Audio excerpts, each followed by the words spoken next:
my thought? I had a thought a minute ago. Oh,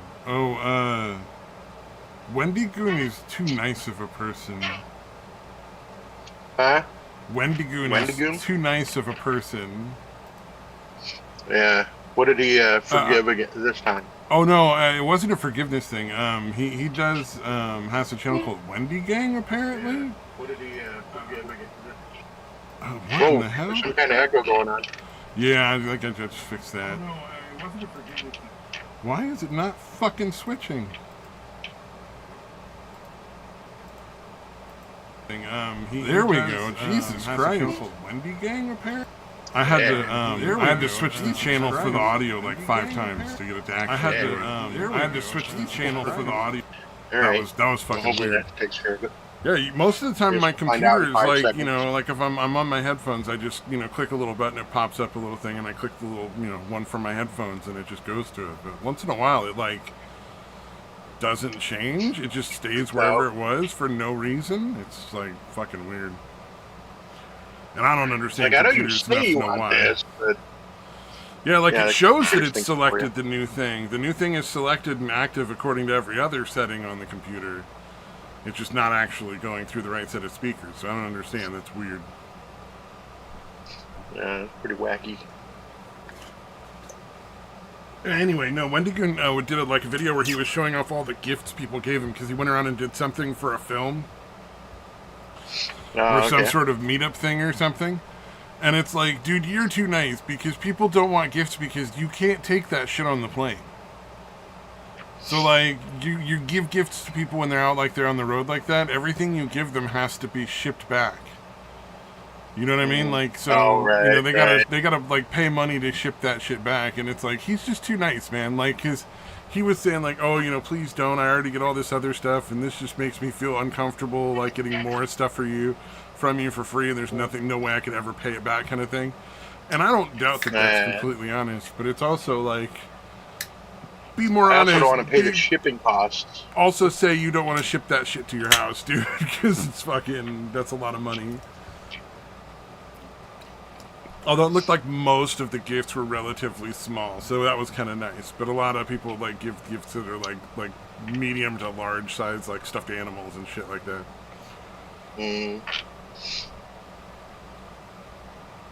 The trashes behind conventions and stuff are usually littered with the gifts people give to like people because they just can't conceivably take them all home. On top of like they may not necessarily have anywhere to put them once if they did get them to their house or something like that. And so it's like crazy. I think if you're gonna give somebody something like that in that situation, go with like a letter or a card or something. Yeah, something you can easily fit in your luggage. Yeah, that'd be as much as I would do, you know? Like, I wouldn't give them things. I would do like, cause what is it, what's his name? Gundam, he has like the whole gift card, CO box or whatever, you know, like the PO box where people send them random packages. And it's like, if you're going to give somebody something, you know, I'm sure they have a P.O. box somewhere in their social media at this point. That just seems to be kind of like a standard, you know, give it to them there. That makes more sense. Oh no, I need to rate this one. This one was bad. I ordered sushi for lunch today and it was fucking terrible. Like... Where'd you get sushi from? There's a bunch of places. You know, I'm like 45 minutes from the coast, so when you order like sushi and stuff, you get like fresh fish. But like this was like Haku sushi or something, and like the sauce on the martini shrimp was raw, floury tasting and textured. Yeah. And like the rest of it was just real mediocre and poorly done. Like it wasn't all like rolled very well and shit.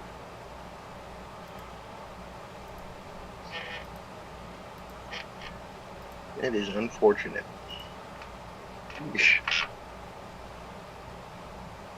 Yeah, definitely not ordering from there again. My God. I mean, how can you have a sauce where you can still taste the flour and the texture of the flour in the sauce? Did nobody in Yeah, their that's kitchen like kind of, fucking taste it? yeah, that's like a yeah. The sashimi wasn't fully sliced through on two of the pieces. So like, you know, sashimis you get like Just these rushing through slices shit. of fish, right? It's like a almost a half-inch thick slice of fish that's it's kind of long. And so there's like Yeah. 5 pieces of fish. 3 of them were separate, like they're supposed to be fully separate, and then the last 2 were slightly connected. Like that's really not cool. Like, I'm paying for like a bare minimum of cooking here. Like all they had to do was cut fish properly. Like, So getting lazy on you. oh, I never ordered Sushi from this restaurant. place before. I don't think.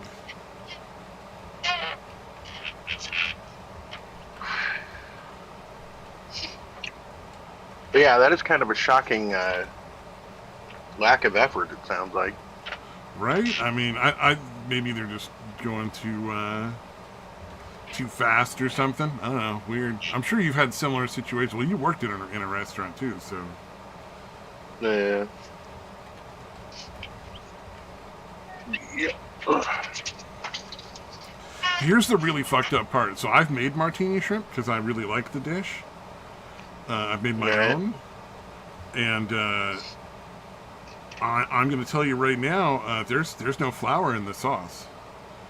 If you're making your own martini Oh wow. shrimp, it's like a mayonnaise-based sauce. It's like mayonnaise and like hot sauce and soy sauce and like a sort of weird sort of wine and a ponzu sauce, which is kind of like a lemon soy sauce with paprika mixed in, like a lot of paprika in it, and this was floury and sweet, and I'm like, this is not proper martini shrimp. Yeah. We're just kind of failing on all levels. Yeah, that is the most first world problems on the planet too.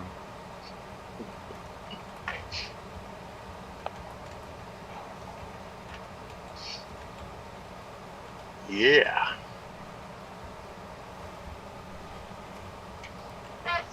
Yeah. What else is happening? Oh, so you were right. Yeah, there was another assassination attempt down in Florida, by the way.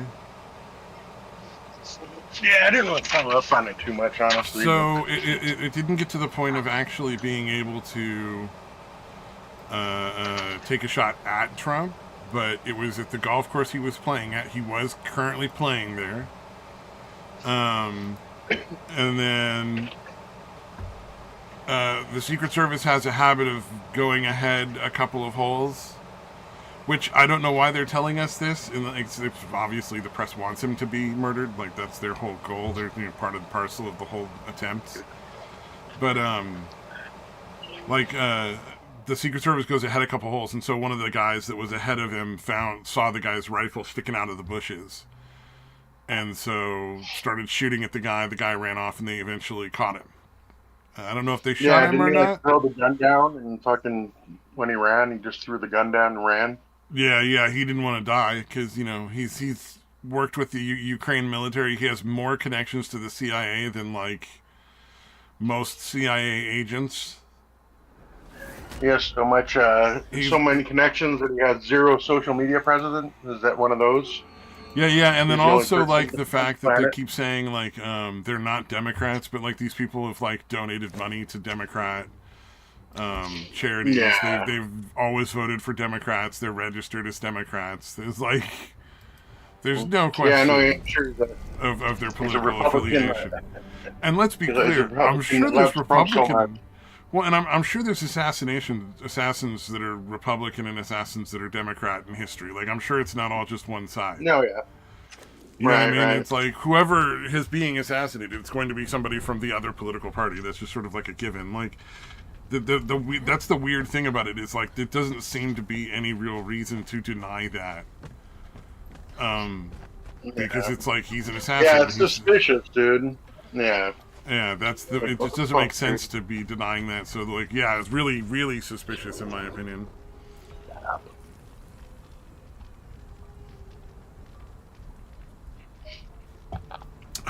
Sorry, just taking a drink there.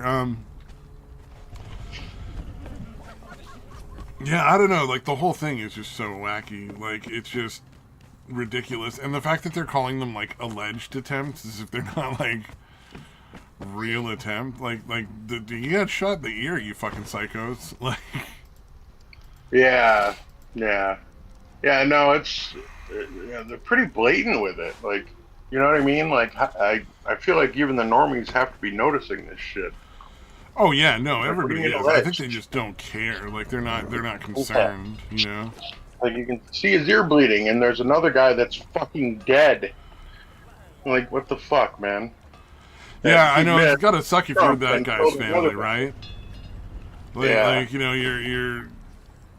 your family member goes off to, like, go to like a rally or something, have a good time, and then fucking just gets executed out of nowhere. Yeah, and I assume I wouldn't be surprised if they're like, and then the allegedly dead police chief was a Trump supporter. Make that alleged too. Yeah, that he didn't get fucking shot and fucking allegedly dead. He's not real dead. He's just allegedly dead. That's what we're saying publicly now. It's like, fucking what? Just the level of psychosis on this is beyond the pale. I mean, it's Banana Republic shit, really. Yeah, it's creepy how fucking far they're going with the attempts at, straight up propaganda, man. And it's not even, like, good propaganda. Like, it doesn't make any sense. I think the thing is that no one believes them. Like, I don't think that there's a very large group of people that believe any of what's going on the news. I think people just don't realize that it's not really being spread that far. I think that too many people believe in the fact that other people will believe the lie. Because there's like such a very vocal, very small amount of people that just harass and terrorize everyone. You know, like it's terrorism in a very real sense. Yeah, well, isn't it? I forget what the stats were, but wasn't it only like 16% of people have any kind of real trust in the fucking mainstream media? Yeah. Like, it's a crazy low amount, dude. Yeah, if you were in the media, it's a shameful amount. Like you should genuinely be like ashamed of yourself if you're in the media at this point. Yeah, you're like, I'm gonna get the fuck out of this fucking line of work. I would honestly, like, I would not be cool with that. That seems like one of those things that's just like, I don't know, like, it's so weird. Yeah, it would almost be like, I want to go be a corporate lobbyist so I can sleep at night with the fucked up shit I've done. For real, dude, that's about right. Yeah, that kind of shit would be a step up from being in the media at this point. Yeah, pretty much. I mean, I don't know. The whole thing is just fucking crazy. I wish I had really any answers at this point. Yeah. Oh, that's the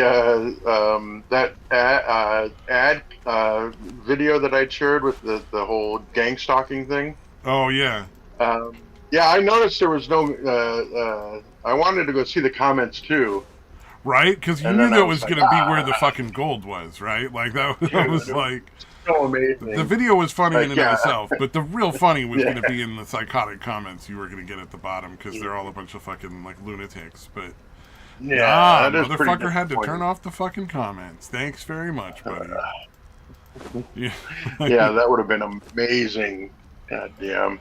It was just designed for...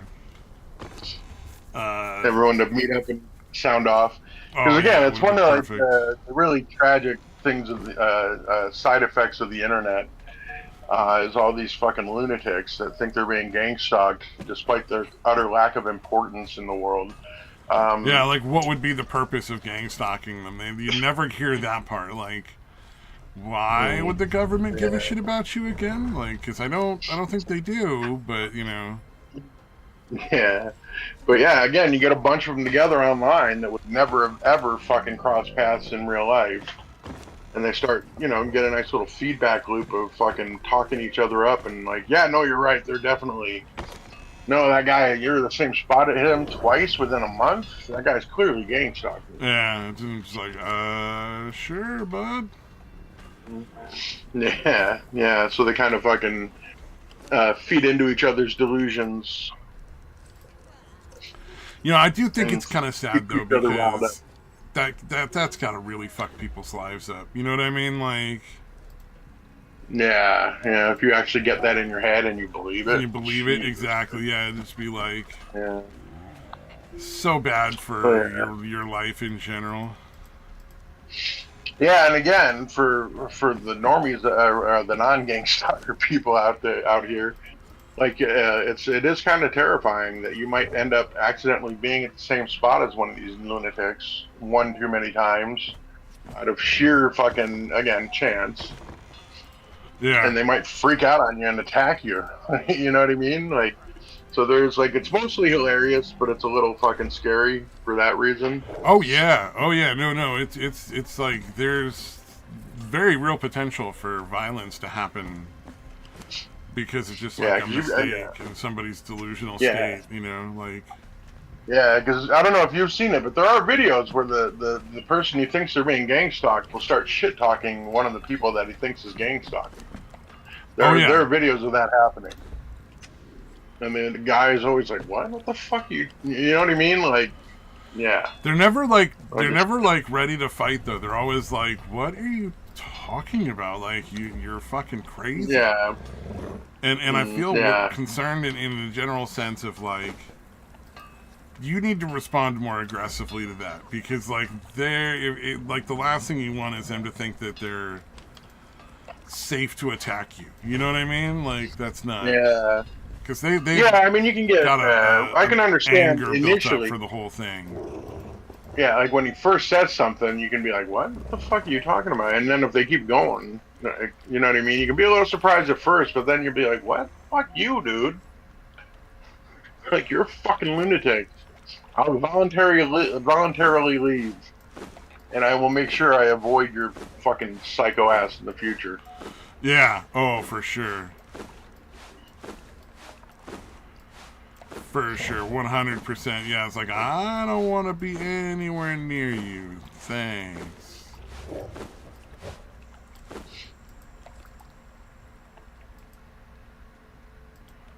Yeah. Can you imagine? Oh, that would just be so weird.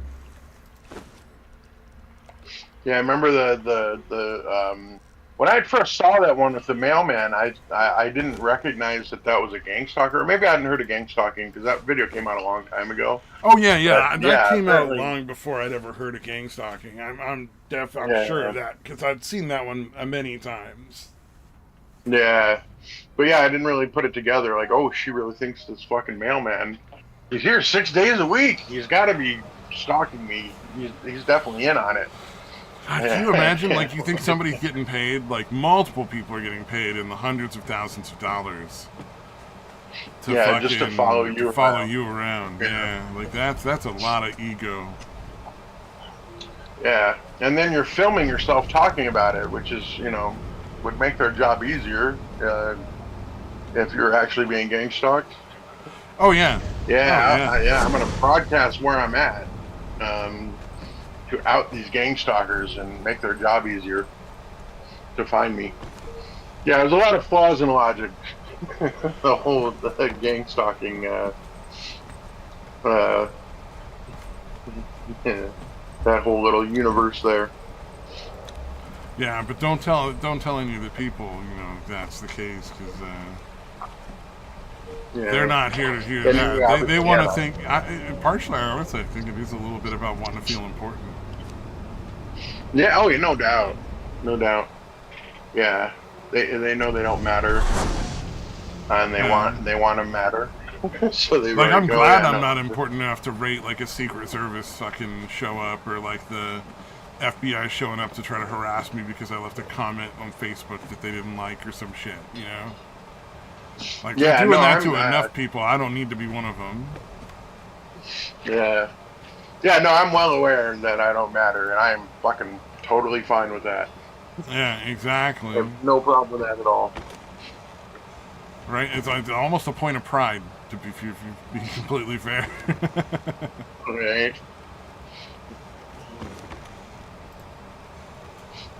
Oh, man. Um, did you see that video? I don't know if you saw that video. 'Cause I think I just posted it today. It was, Which one?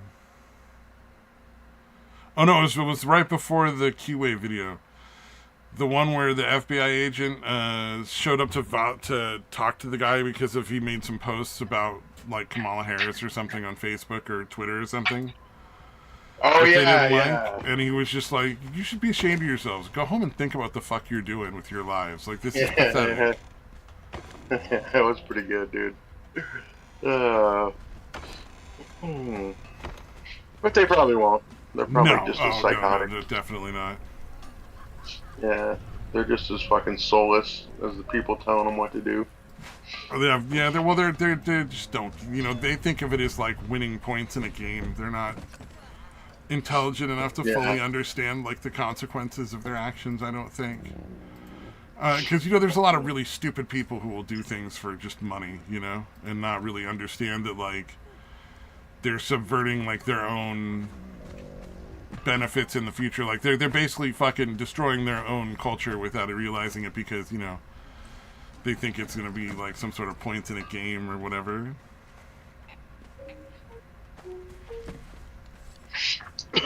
yeah. They never think it'll fall back on them and their family or whatever. Yeah. It's disturbing. It's really scary, but it's like, what can you do, like, unless you go through the whole revolution process of, like, getting everybody to have a revolution, but that seems unlikely to happen anytime soon. Yeah.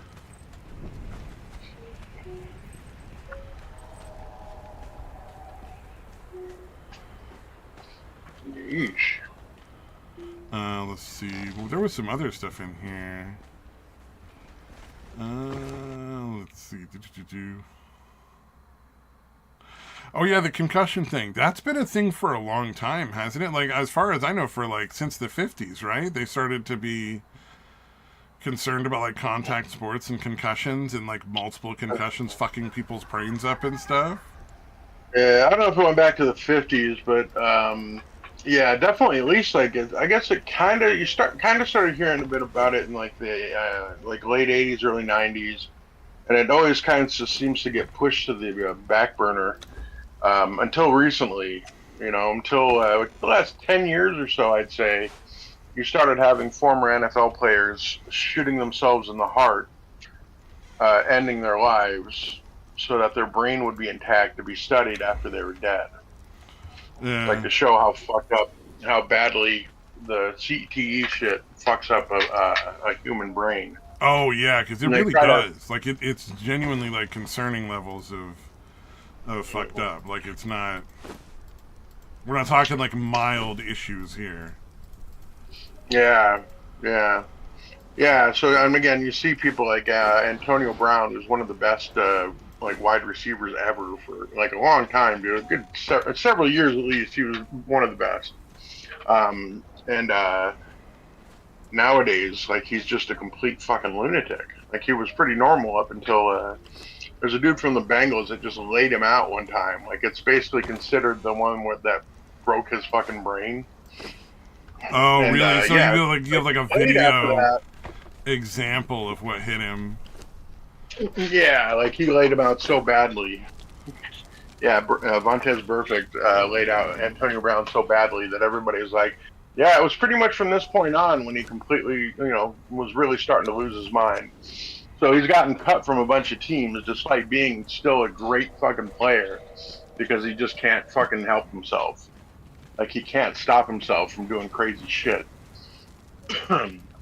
Yeah, like one game. I don't think he's played since then. The last time he was basically like on the sideline, and something happened, and he just starts ripping off his equipment and like throwing it into the stands. And it was a road game, so it's not even like his. You know what I mean? It wasn't even the home stadium. It was on the fucking road team's home turf or whatever. And yeah, he starts throwing his shirt, his jerseys, shoulder pads, fucking gloves, everything, like on his way out. He's just throwing all this shit into the fucking crowd. Damn. Hey, you know what? I will be right Yeah. back. I just gotta go take care of something real quick.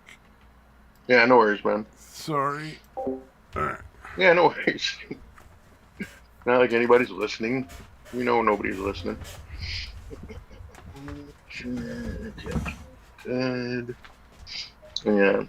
Yeah, that poor guy. I'll just have to try to find a video. See if I can find the actual hit, because it is pretty infamous. So it's probably out there. I've never actually looked for it, though, since it happened. Wow, shit. That's pretty good. No. Hey, what else we got?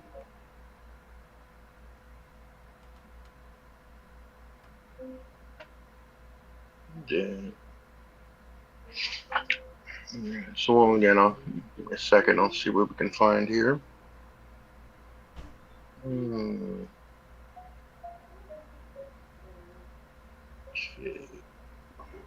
No.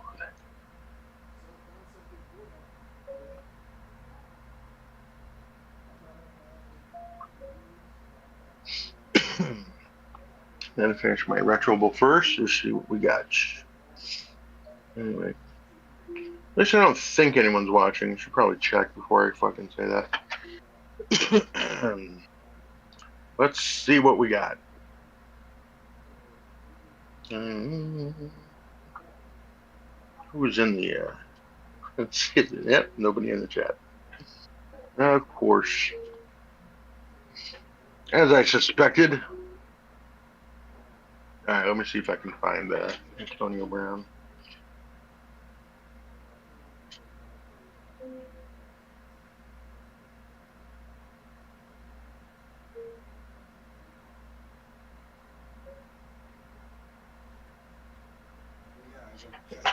All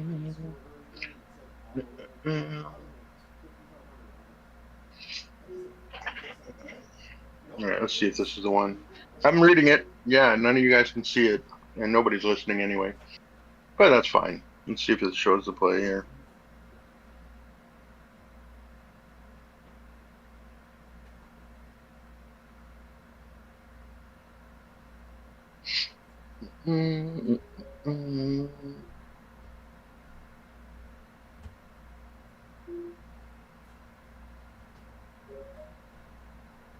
All right, I'm walking through.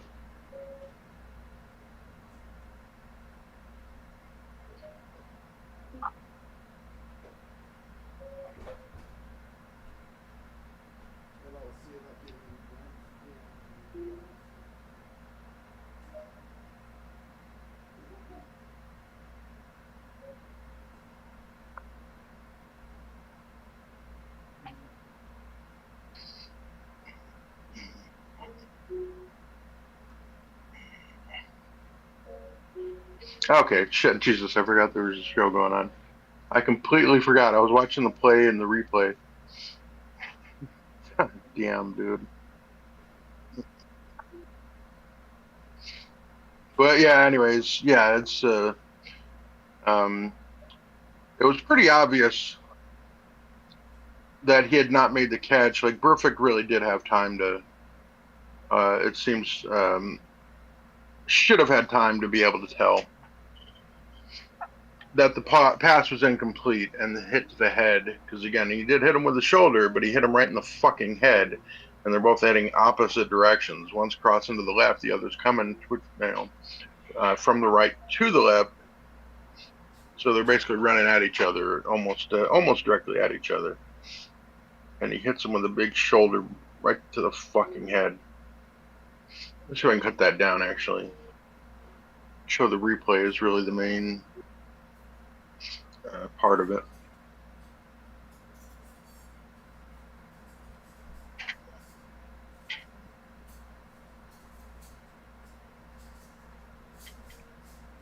Mhm.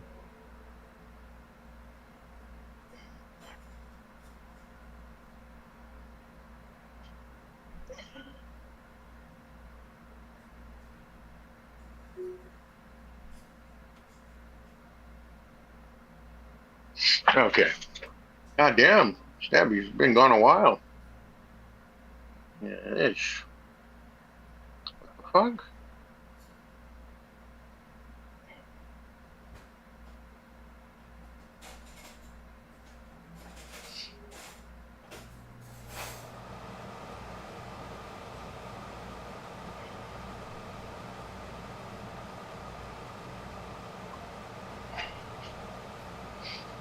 Oh shit, maybe I'm kicked out. Hold on. Maybe he hasn't been gone this whole time. Holy fuck. Oh no, he's still muted. Alright, Stabby, if you're here, you're still muted. Um, uh, something. Fuck, man, he's been gone for a while. Alright.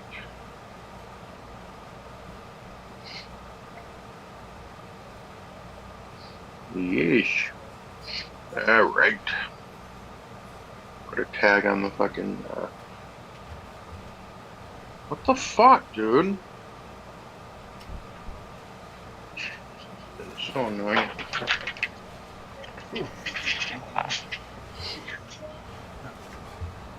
Unfucking real.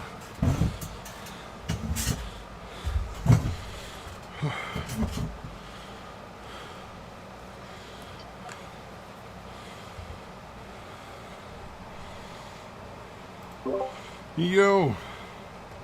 Yeah. Oh, let's hope that's not All a right. sign of things to come. Yeah, you're going a long while. Yeah, like, dude, I forgot. I was looking for the fucking play that I was talking about. Oh, Of yeah. Antonio Brown getting fucked up. I'm pretty And sure then I you was, showed like, it to me looking, before. forgot I remember seeing the play before. All right. But yeah, the ball was like, he had already missed it. Like, there should have been enough time for any reasonable human being to recognize that the ball hadn't been caught and he didn't need to hit him. And he still hit the shoulder right in the fucking head of a guy that's pretty defenseless. Oh, And jeez. Yeah, you showed that to me before, and it's just as brutal now. Yeah, and that guy was already considered a pretty fucking dirty player. The guy that hit him. Oh, that guy should be doing prison time. Yeah, he's had enough fucked up shit that he really should be Oh, charged with assault. I think when it's such a clear case of like he physically assaulted that guy on the field, it's way outside the rules.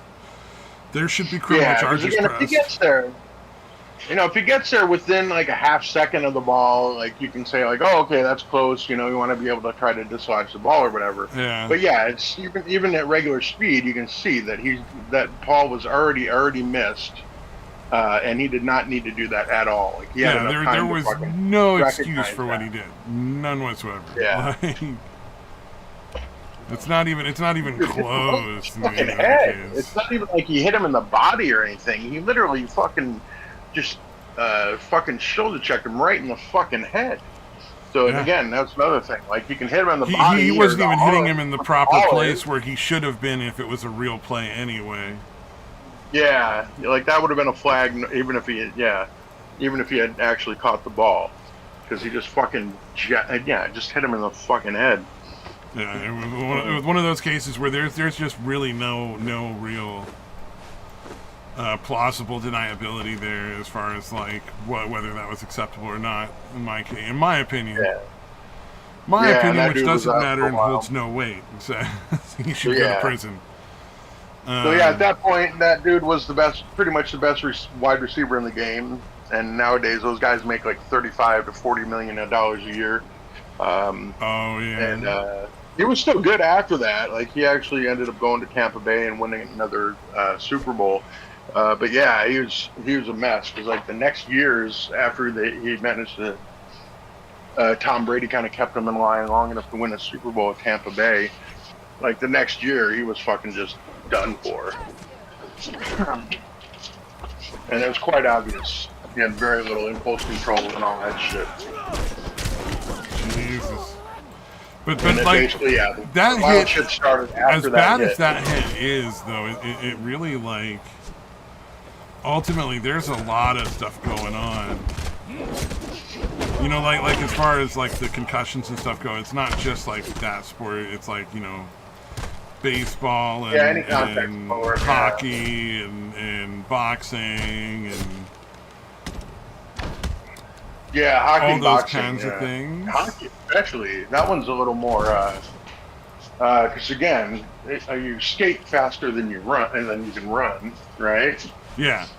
And then you're hitting ice, like solid ice. There's no turf. There's no fucking. You know what I mean? So yeah, I'm surprised that's not more. Yeah, you would think.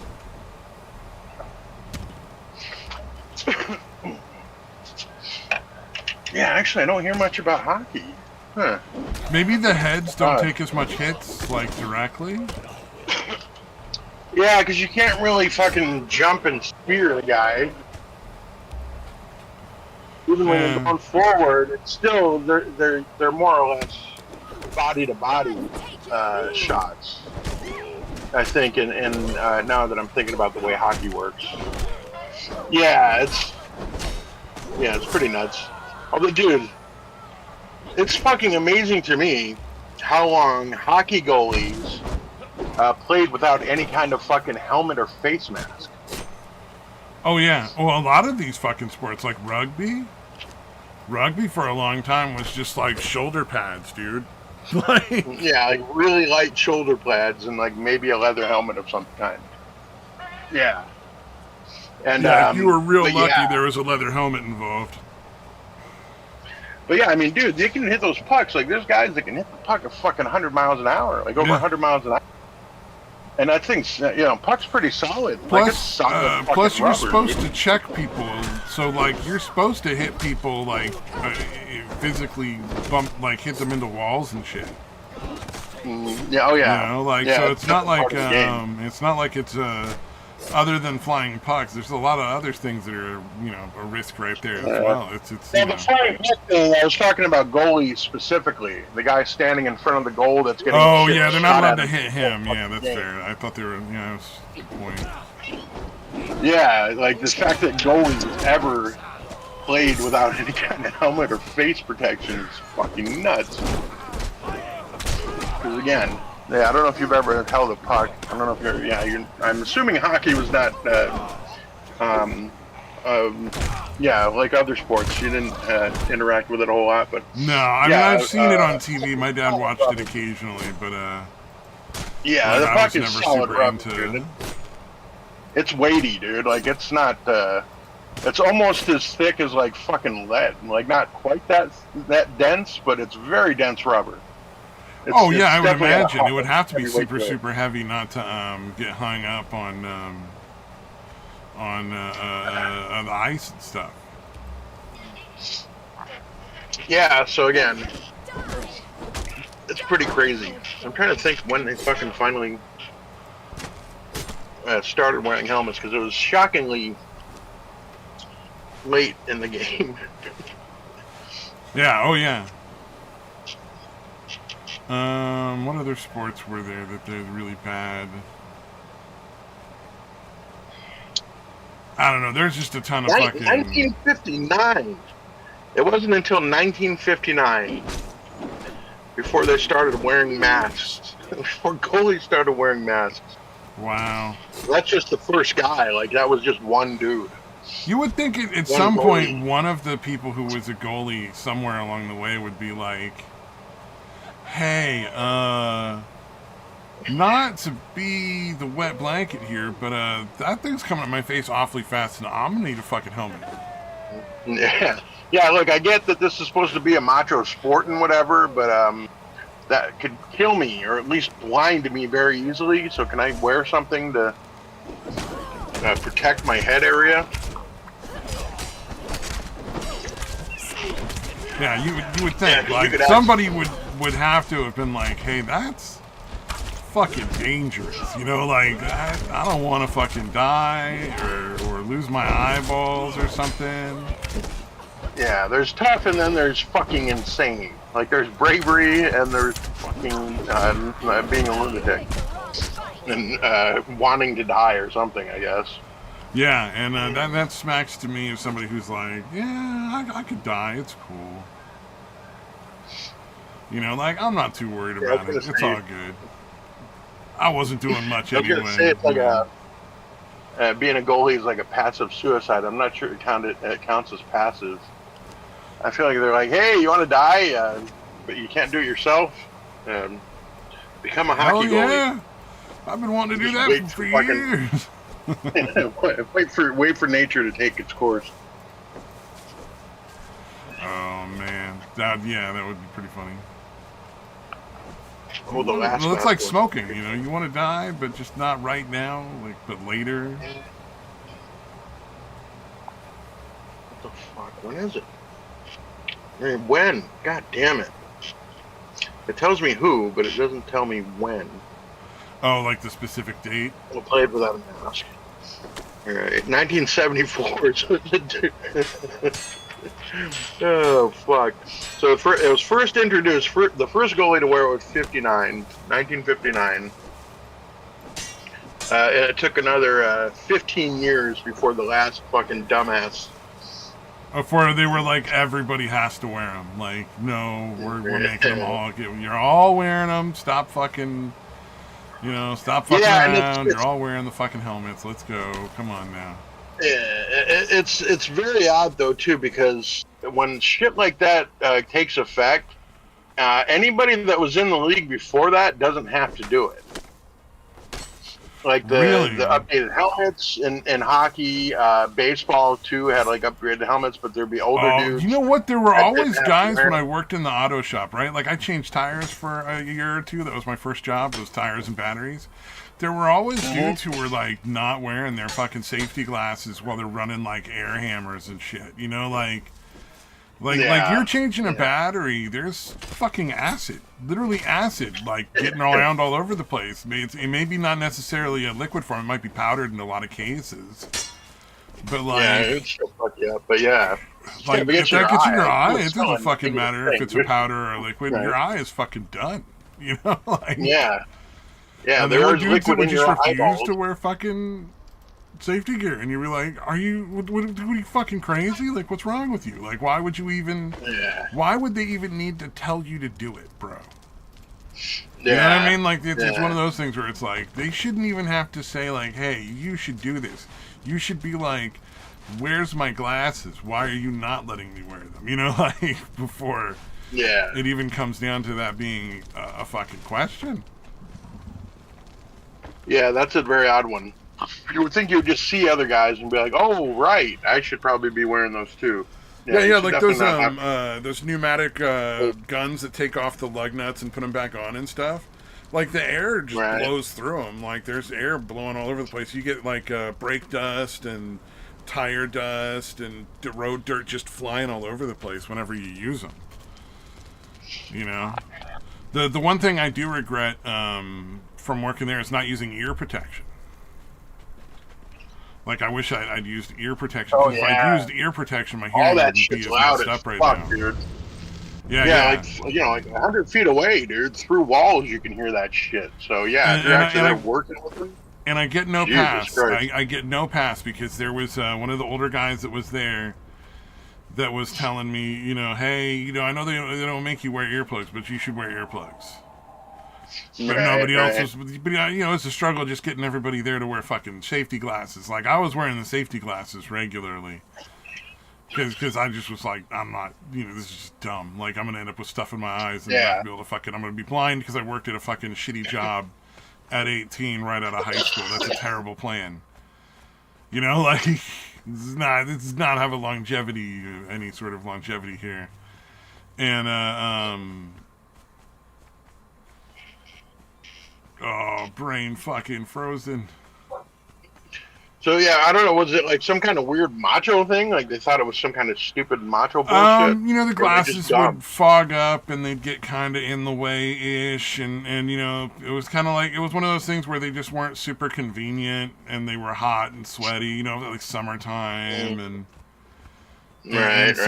so it was just like this sort of culmination of dumb. It was like yeah. I gotcha. Yeah, it's exactly. Yeah, you got it. Yeah, it's one of those things where it's like I don't understand it, but like they certainly seem to think it was reasonable. Yeah, that's pretty bad. I kind of figured, you know what? It's not my eyeballs, so that's my fucking problem. If they want to be dumb fucks, then let them be They're fucking free to stupid. do so. Yeah, it's not my problem. And that's how I ended. That's the place I got my back all fucked up at. Didn't want to take two guys to lift the trash cans. The guy I was working with was a skinny little bitch who was too worried about picking up the trash cans with me, so they had to put him on a what do you call it, like on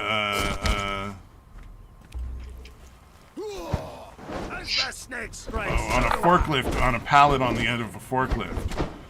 Put all the trash cans up there because they had the tire weights in them and stuff from balancing the tires. So it was a bunch of lead weights. They were super heavy, but I still feel who fucking cares, right? Right. If I didn't know that was the way to do it, I would not have agreed to do what he had recommended. Had I known the proper method, because it seemed really fucking questionable. But he was he'd been there for 5 years, so how was I to know? Sure, he knows what he's talking about. Yeah, it was one of those things. So it was just kind of I got fucked over just because I just didn't know any better.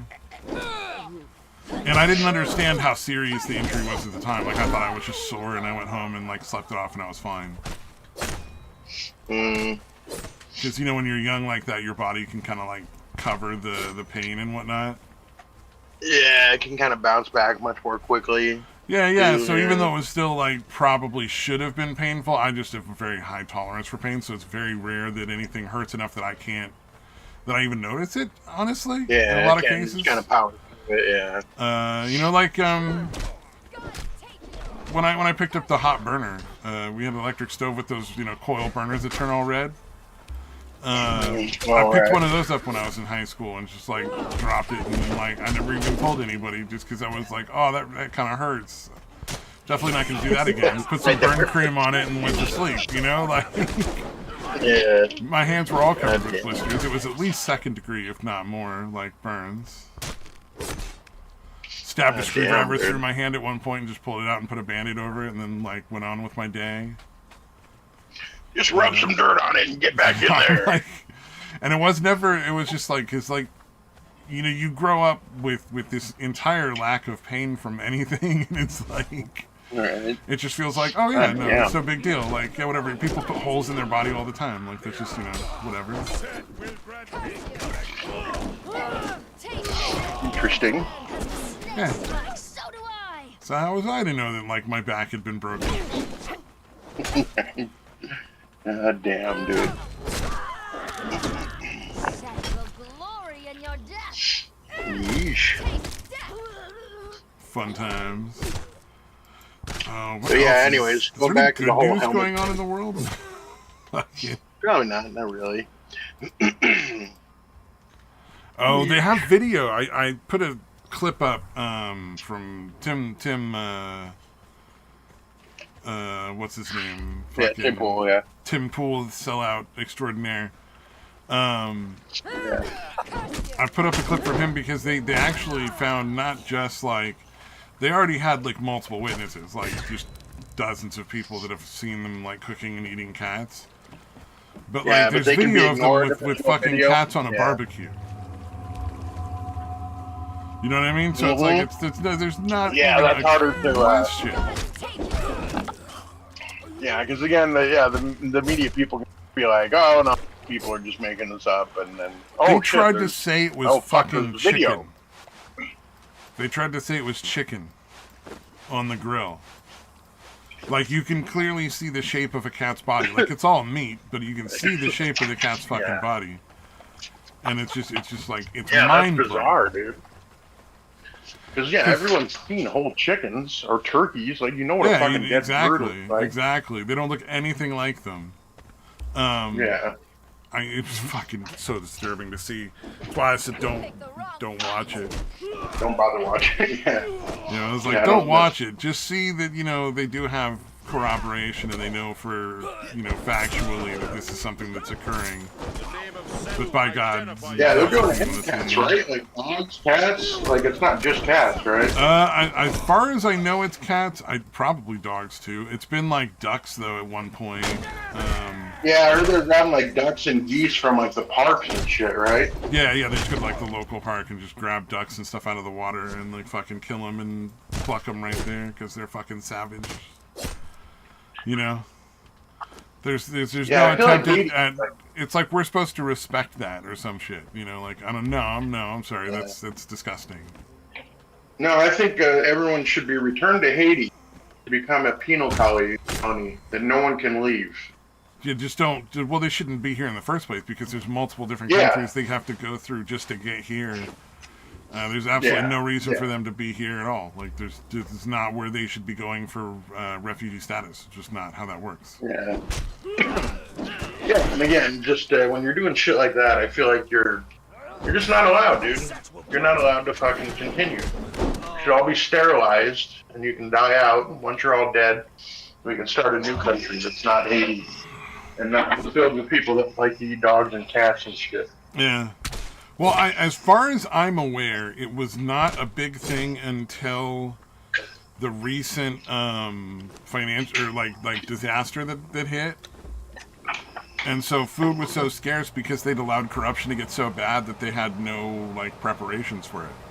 Like their their country had no preparations for hurricanes, which is like insane compared, considering where they were. Yeah, you're in the Caribbean and the fucking that's nuts. Wait, that's the island that's half the Dominican Republic and half Haiti. Yeah. Okay, so the Dominican refugee Republic should have been where if they wanted refugee status, they should have gone to the Dominican Republic. That's where they would be the first one. And then there's other countries after that they're supposed to go to before. So it's like... How did they not... Because again, I assume what I was getting at is I probably did have safety measures or emergency measures for hurricanes, right? Oh yeah, no, they absolutely had them. The corrupt people that they allowed to run the government, like the guy they allowed to be president, they voted for this dude, stole all the money. Okay. All right. Yeah, I know. I was like, dude, I kind of forgot about that. I think in my head I'm still partially mixed up in thinking it's Costa Rica. I don't know if you remember that from several years ago. Oh yeah. That also is the case. So it's like there's hurricanes that have taken out all that area, which is another reason why it's like, why would you not have preparations in place? Like, this is a common issue in the Caribbean. Like, it's not weird or strange or abnormal that it's occurred. You'd think they'd have some amount of it, but I assume it's just like you get just so greedy. You're just like, I don't care, hurricane's gonna hit. In the meantime, I'm gonna spend all this money and I'll get caught later, but in the meantime, I'm gonna have millions. Well, no, those kind of people are so stupid and short-sighted that they don't understand that they'll get caught in a lot of the cases. It's like look at the dumb cunt who's down in super mayor of, I forget what the name of the city is. Dalton. Oh yeah, Dalton. Yeah. I mean, look at her. She clearly thinks she's, her shit don't stink and she's not gonna get busted. But it's like, no, you're gonna go to prison. Like you're gonna. Dude. Probably. Yeah, well, maybe not, though, because she is a Democrat, so they may decide that, she's black, so she didn't know any better. Yeah. Yeah, maybe Biden will pardon her before he leaves. Wouldn't surprise me. Yeah, but that one's pretty crazy, because she's still showing up, and I feel like you should have bugged the fuck out. Like, you should have taken whatever millions you squirreled away somewhere and gotten the fuck out of town. Oh, yeah. When they started seizing evidence and, like, interviewing people, that was the time to fucking leave the country and never come back. Like, you're fucked already. Just start arresting the people that are directly below you, that are essentially right-hand man or whatever.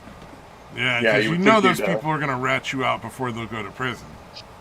None of those people want to be in prison. They're not going to fucking go to jail.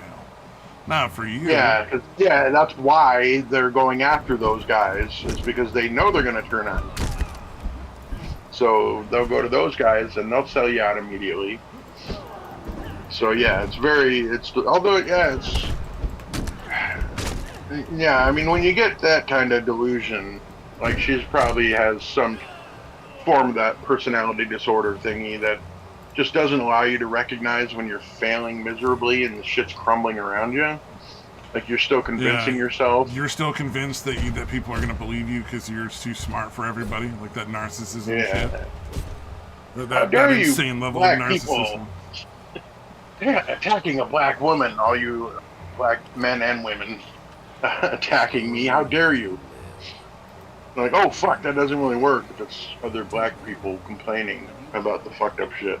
Yeah, well, the funny part is, tried to shame them. The fucking governor who's black is the one who was coming in at the tail end of, like, before they started actually arresting people, and was like, yo, yeah, you're corrupt as fuck. We don't need you here anymore. Like, you know, we're gonna get you. And it's like that should have really been a clue. When the governor is also a black lady and she's like, no, you're out. That's not gonna be an effective tactic. This whole like, oh yeah, you're racist. Not that I've stolen millions of dollars from this small town. It's just, you know, you're a racist bunch of assholes.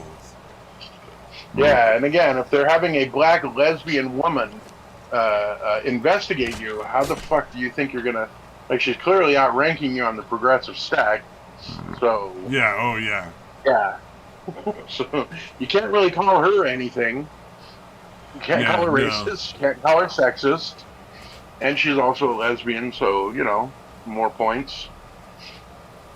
Yeah, you've lost all your cards.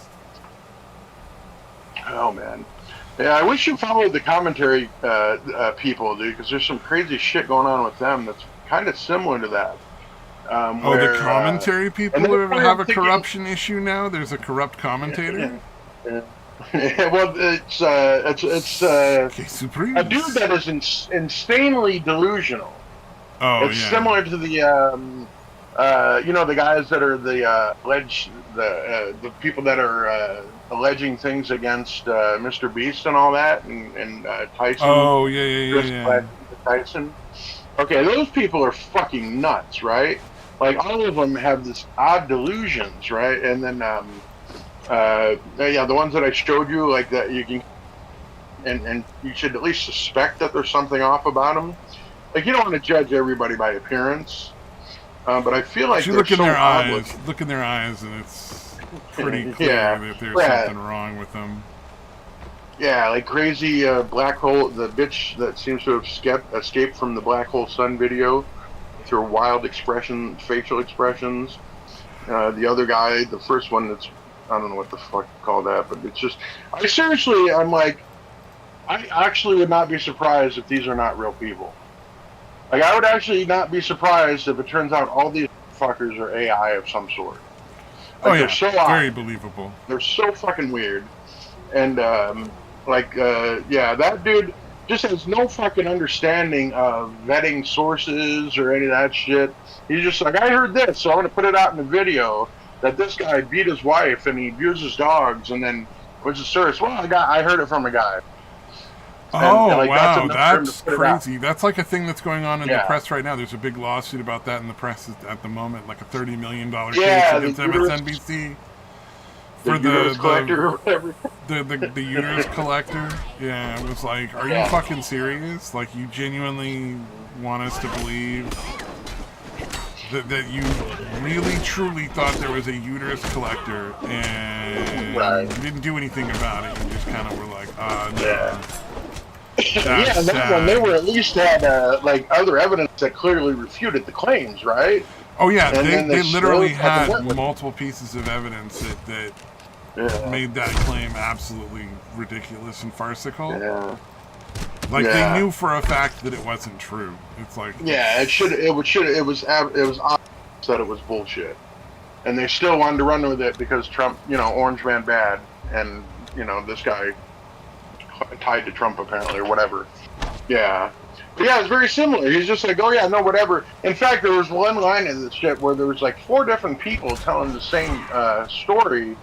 The same general story, but they all kind of contradicted each other, and the dude still put out like all versions of that. Wow. As evidence, and so yeah, he's like, well, I'm not a journalist, dude. I don't think you have to be a journalist to understand. There's okay, no. Hold up. There's no official journalism. Yeah. You're not officially a journalist. You're not. There's no like. You're a journalist now. There's special rules for you. If you engage in acts of journalism, then you are a journalist during that period of time. Yeah, you definitely do not have to have like a thing to qualify. Yeah.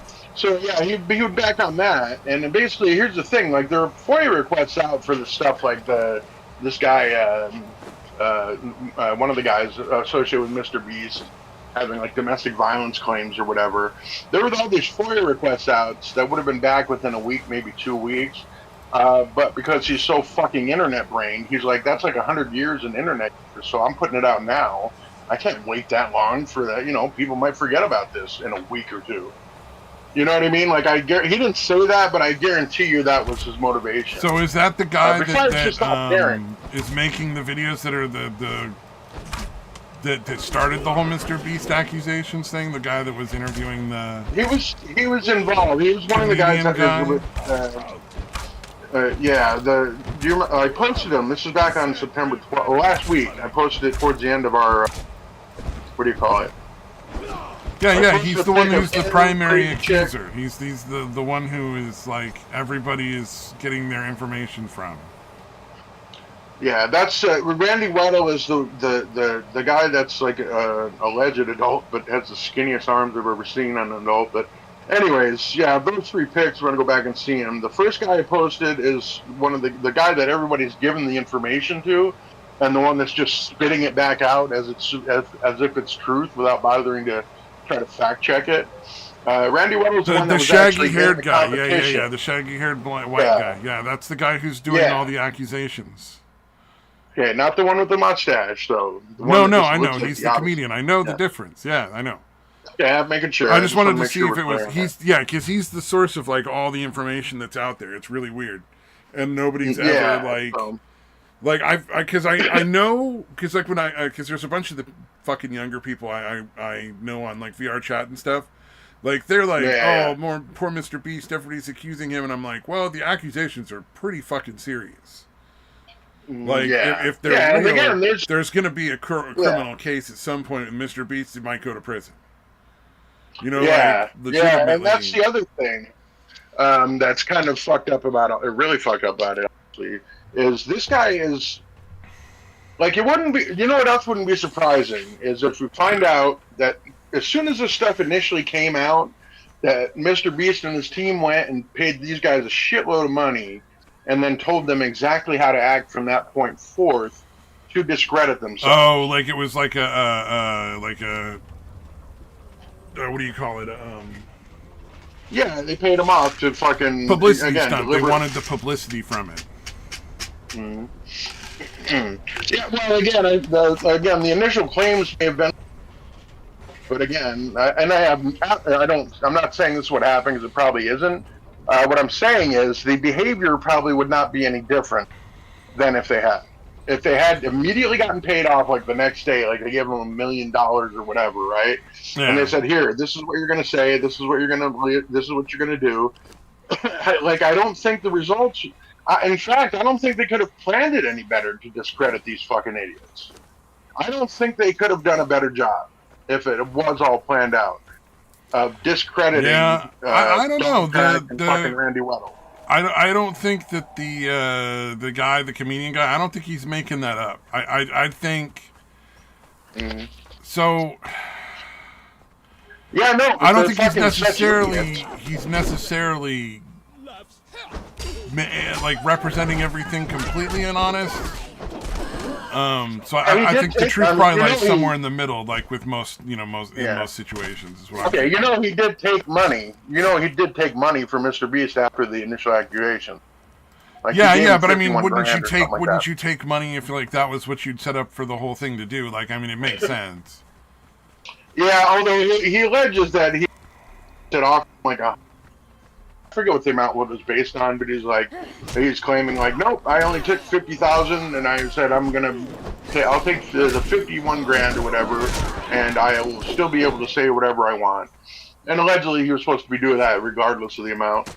But it's still, even that kind of makes it a little you know what I mean? Kind of makes him a little suspect. Yeah, 100%. That's what I'm saying. But I'm also saying is like, I don't necessarily think that everything he's saying is as extreme as he's representing it. Oh, yeah. So I'm sure there was a lot of pressure on him to continue to be part of the whatever they were doing. Right. The video they were making, the show, the contest, whatever. I forget what it was, like, supposedly going to be.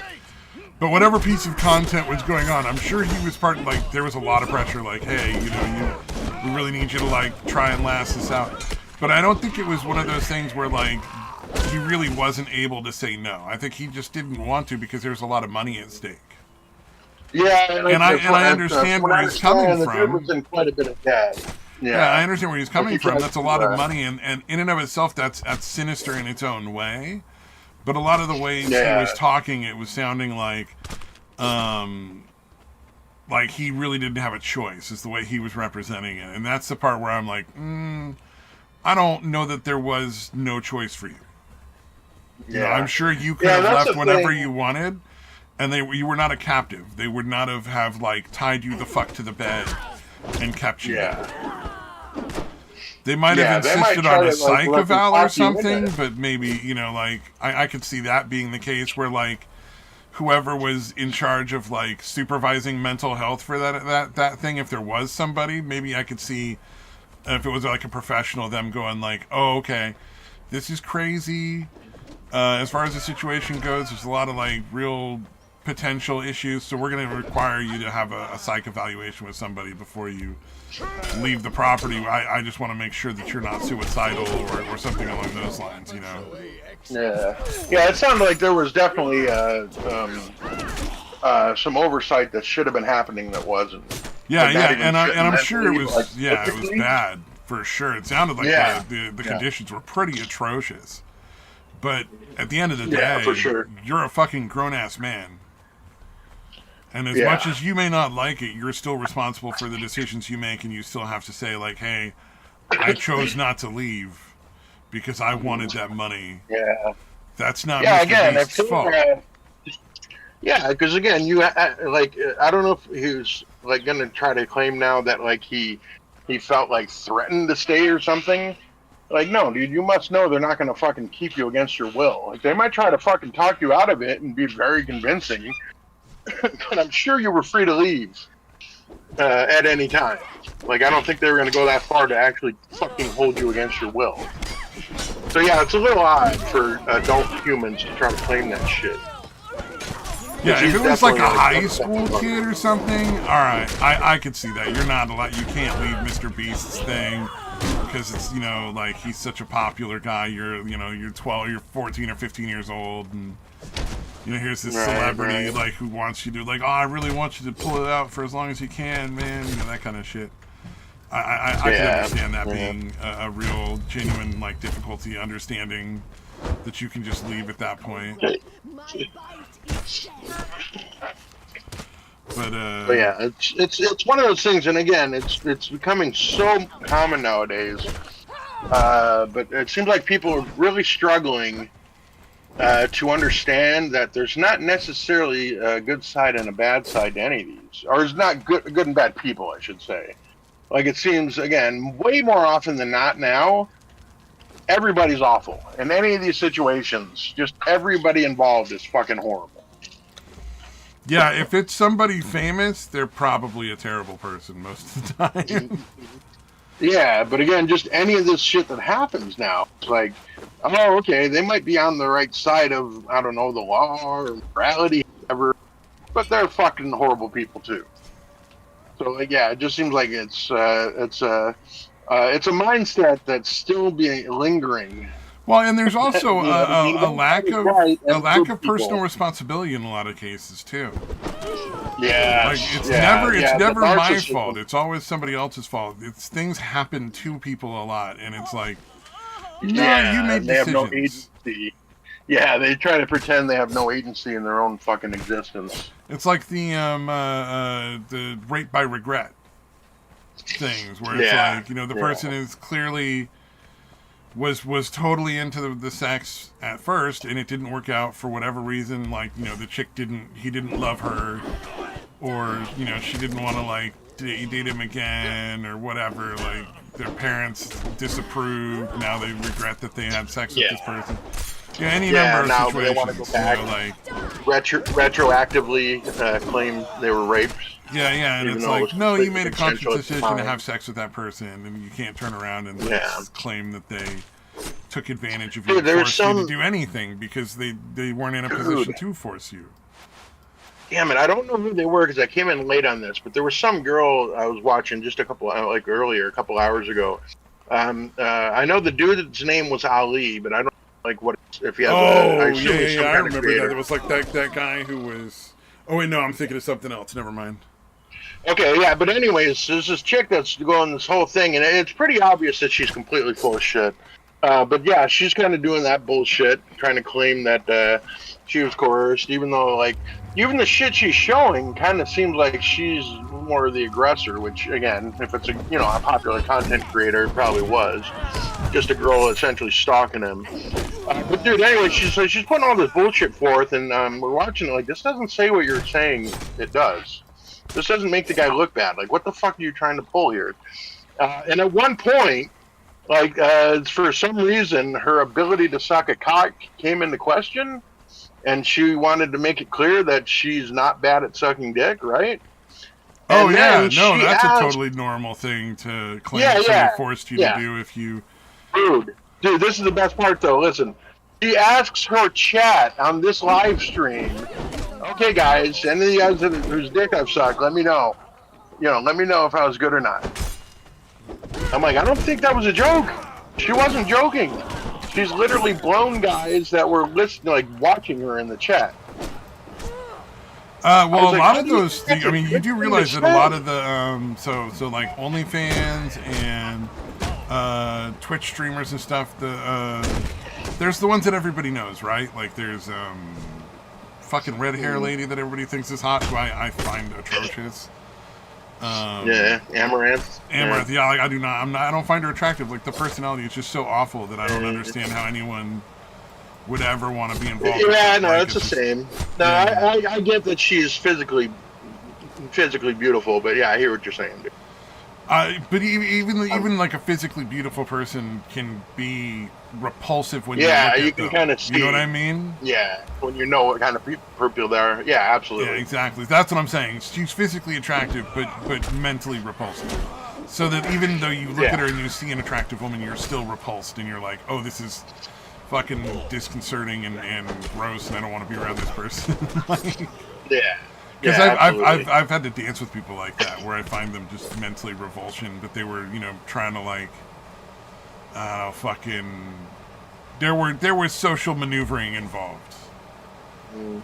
Right, right. over stupid drama shit that I just didn't want to be a part of, and so I was like, well, I'll dance with this person and fucking suck it up and move on, because I don't want to deal with the drama, so I'm just not going to be involved in the drama. Yeah, And it just cuts their little fucking games if you just don't react and you just yeah. Don't engage. Yeah, yeah, so it's like one of those things. But like I've dealt with a lot of those people there too, and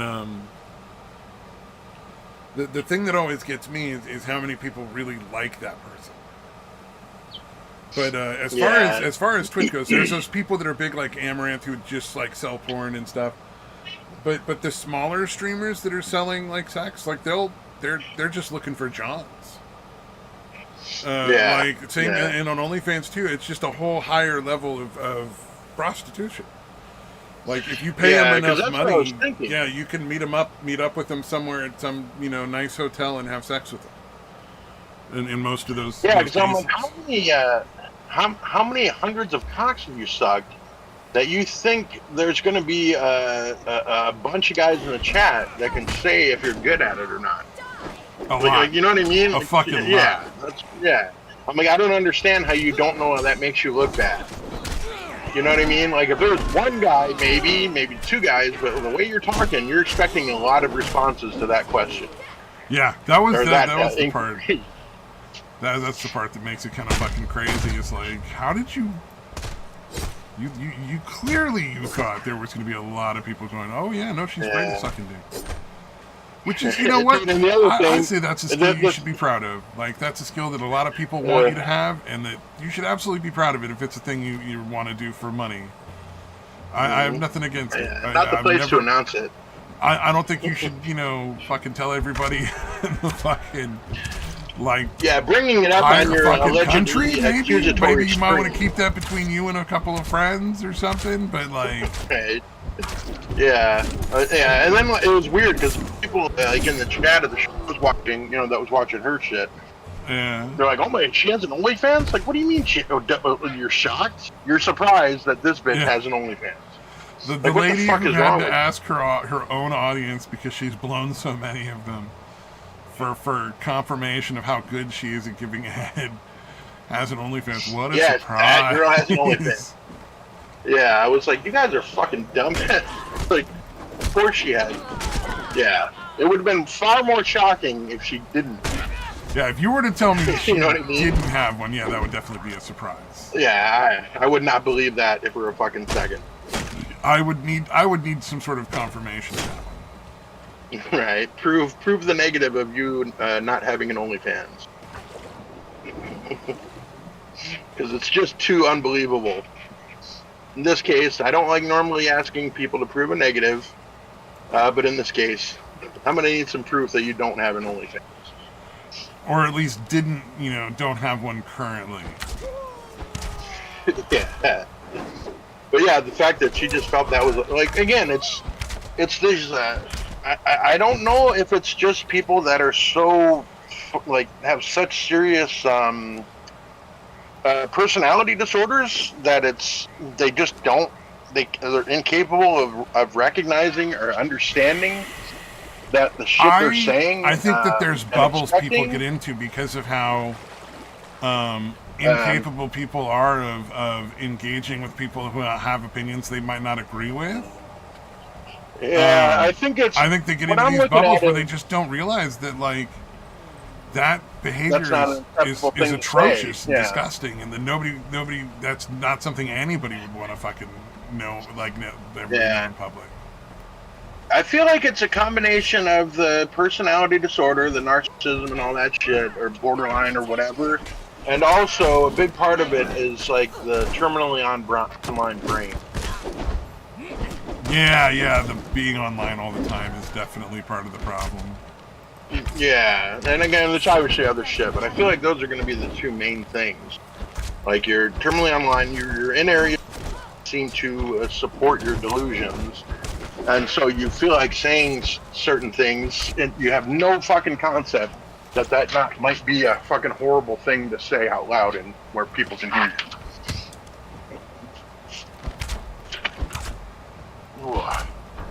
But yeah, another one of the commentary guys went,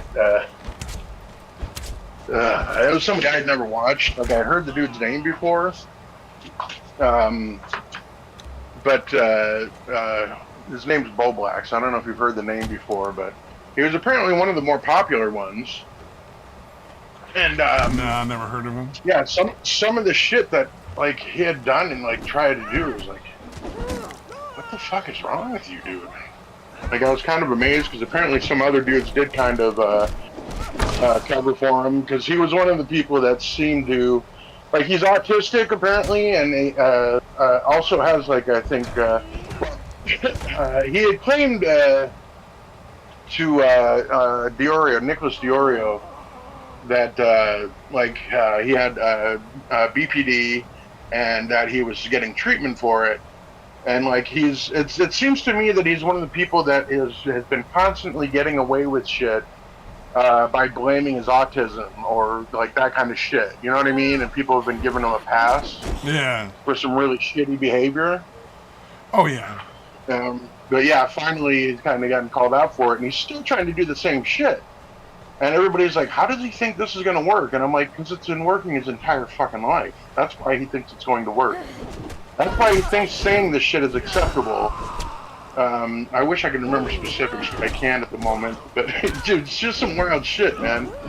And it's like, yeah, because he's gotten away with it. Because he fucking says I'm autistic, or because yeah, Diori was talking about. He was like, yeah, at a certain point, I just stopped interacting with him or arguing with him about anything because all he's gonna do is get all upset and start yelling and crying. And fucking never concede anything and just kind of keep being a fucking lunatic until you're like, fuck it, I'm done with you. I'm not going to argue this anymore. Yeah, like would you've given up the discussion because you're just not, it's not worth it. Yeah, he's just going to keep saying the same shit over and over again and not fucking able to concede anything. That's why I try not to talk politics with my family. It's because sooner or later they get to the point where they're just, they refuse to look at anything that could potentially prove it wrong. And it's like, it's not like you know, sometimes people, some of them will like scream and cry and stuff, and it's just like I'm not interested in having that conversation because you're a lunatic and you can't have a real civil like discussion about a lot of this stuff. And anytime there's any actual evidence, you just refuse to look at it. So like, you know, I'm not going to sit here and entertain whatever nonsense where you just want me to watch whatever no, I'm not going to say that word because YouTube gets mad, but whatever silly little jumped up it's faggot has decided to fucking, that you have decided is God it's today, like, what if I hadn't if I hadn't realized as a teenager that I was going down a road of blindly following whatever my team was thinking instead of, again, thinking for myself. What if that hadn't happened? What if I had taken the other fucking fork in the road? Yeah. And just never done that? Like, what kind of fucking, you know, closed-minded asshole would I be?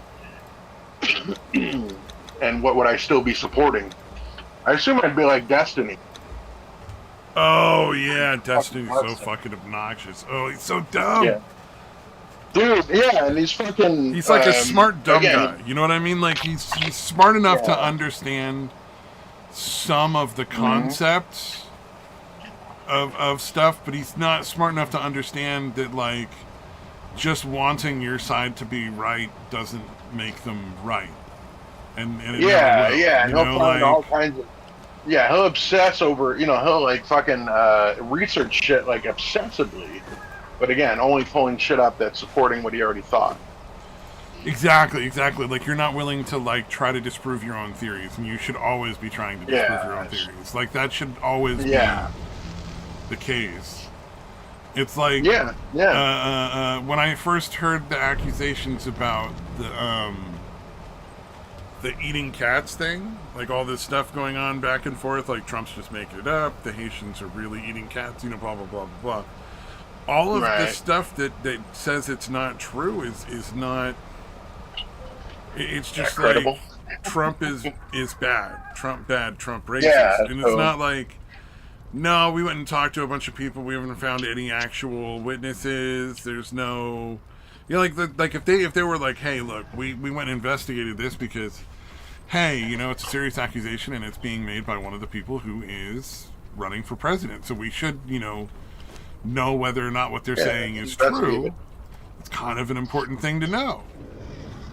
You know, like, you should kind of fucking know. Instead, they're just like, they're like, there's no way that's true because Trump said it, so let's go find out how we can disprove all this. Yeah, and so instead of having, like, an actual, like, any sort of, like, argument of any kind, it's just like, Trump bad, and you're like, well, that's not particularly, that's not necessarily true, and like,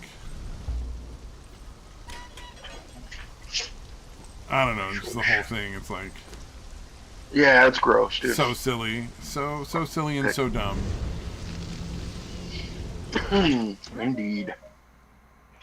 But yeah, people like like Destiny in particular is Yeah, he's a fucking idiot, and obviously is not much of a free thinker. But he's also, like in my opinion, pretty dangerous Yeah, because he because he's has the fan enigmatic base and a he lot of has. fans listen to him and believe him. Yeah, that's the scary part. So, like, if there's gonna, again, he probably has a chunk of his audience that just thinks he's fucking infallible, is gonna be like, yeah, fuck that guy that died. He deserved to die just for being a fan of Trump. Like, you know what I mean? With his fan base, that's a dangerous fucking thought Yeah. to put out there. And again, it's more of the depersonalization of your enemies kind of thing. Yep. Like, no, they're evil, so fuck them. They all need to die. They all deserve death. Well, here's the thing. There Instead are of, people who are just evil who just need to die.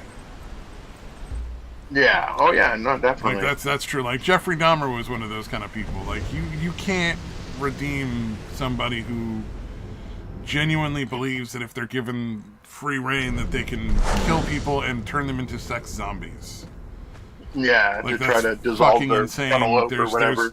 no redemption for that. That person is beyond evil. That there's nothing, no value in that human being. Yeah. And the only thing that can be brought about by unleashing them back into society is more pain and more violence and more death. So it's like, you know, but so it's like, you know, you have to like accept that there are certain people like that. It's not necessarily that there's a lot of them. You know, they're few and far between. And yeah, maybe the guy that you know sells drugs on the corner can go to prison and learn how to fucking fix cars and come back out of prison and start a life and be a good normal person in society, and everybody will be better off for the fact that he's still around. And I'm 100% behind that, you know. But like, you also have to accept reality. Statistically, that's pretty odd. That's pretty rare. But you should never, without extreme Yeah, evidence, just not assume automatically. somebody is like the devil or something, you know, like. Yeah. And even people who are evil can do good things. You know what I mean? Like, they don't necessarily mean to, but they're perfectly capable of doing good, positive things. Yeah, like if they hate another evil person and they somehow manage to take them out. Well, no, I mean, I was like, what was that guy, the clown killer? I forget his name. John Wayne Gacy. Oh, Gacy, yeah. He was a pillar of the community. He was participated in his church. He was, you know, he'd help his neighbors. He would be, you know, out and doing stuff for the community and like all sorts of stuff to like help out everybody around him. And that, you know, the fact that he did that stuff in order to like keep his serial killing a secret doesn't make any of it less good. Yeah, gotcha. Just like good people can do evil things without, you know, intending to necessarily. Yeah. You know, like they might think that because what they think is so important is the case that it's okay to do like awful things in support of that good thing. You know, like take the assassination attempts on Trump. Like, they might not necessarily be bad people. They may just be so fucking brainwashed that they have no fucking clue. That they literally think he's evil. Just agree with their politics. It's not a fucking. We're not fighting the dark side of the Force. We're not a bunch of fucking Jedis. You know what I mean? Yeah. Like this lunacy of like, it's that whole binary. Evil. Ooh, you know, like. Yeah, that's again, if you're assuming people are bad just for having different political opinions. And that seems to be the, you know, again, from all the mainstream media guys, it does seem to be what they want people to think. No, they're not just people that disagree with you that are probably decent human beings. They're bad people because they believe something that you disagree with. Yeah, and that's where it gets really dangerous. That's how you get assassins and stuff, is where it's like otherwise people who are otherwise probably decent, normal people just, you know, are fed so many lies and such bullshit that they just don't fucking process reality anymore properly, unfortunately. Yeah, and that's what's really disgusting about the mainstream media guys is they're literally blaming like Trump's rhetoric for the assassination. And Trump has never, ever, even once encouraged a violent act. Yeah, yeah, and again, it's them fucking, fanning those flames. Like they are probably, again, those media people that are just, again, the Trump derangement shit are far more responsible. Or yeah, I don't think Trump really is at all, to be honest with you. But yeah, it's them responding to him like the way they do, and the way they code everything. Everything he does is just being horrible, and he's evil. That's causing these fucking things. That's causing these Oh yeah, people I to want to mean kill him. Mike. Like the whole thing with Mike, who's normally like he's a normal dude. You know what I mean? Like, but Yeah, he decided to break off a friendship of a couple of years, not a super big, long, important friendship, but a fairly like beyond acquaintances or work friends kind of thing. Uh, yeah, uh, because I wouldn't agree that Trump was a Nazi. yeah. Like It's fucking weird. that's Although that lunacy, dude, I man. remember him being a bit of a Muslim apologist, even when I interacted with Oh him when yeah, I he's first came always been up. a little like in that direction. He Yeah, a actually little used to lefty be leaning. fairly conservative. I don't know what happened, to be honest. He swung really left after a while there. Yeah, I had no idea why or what was going on or any of that stuff. And whatever. Like that's his. If he wants to be left wing, it's his choice. I'm not not going to tell yeah. him It what to seemed. believe. I'm not even going to try Maybe because it's some. his fucking brain, and he's the one that chooses it.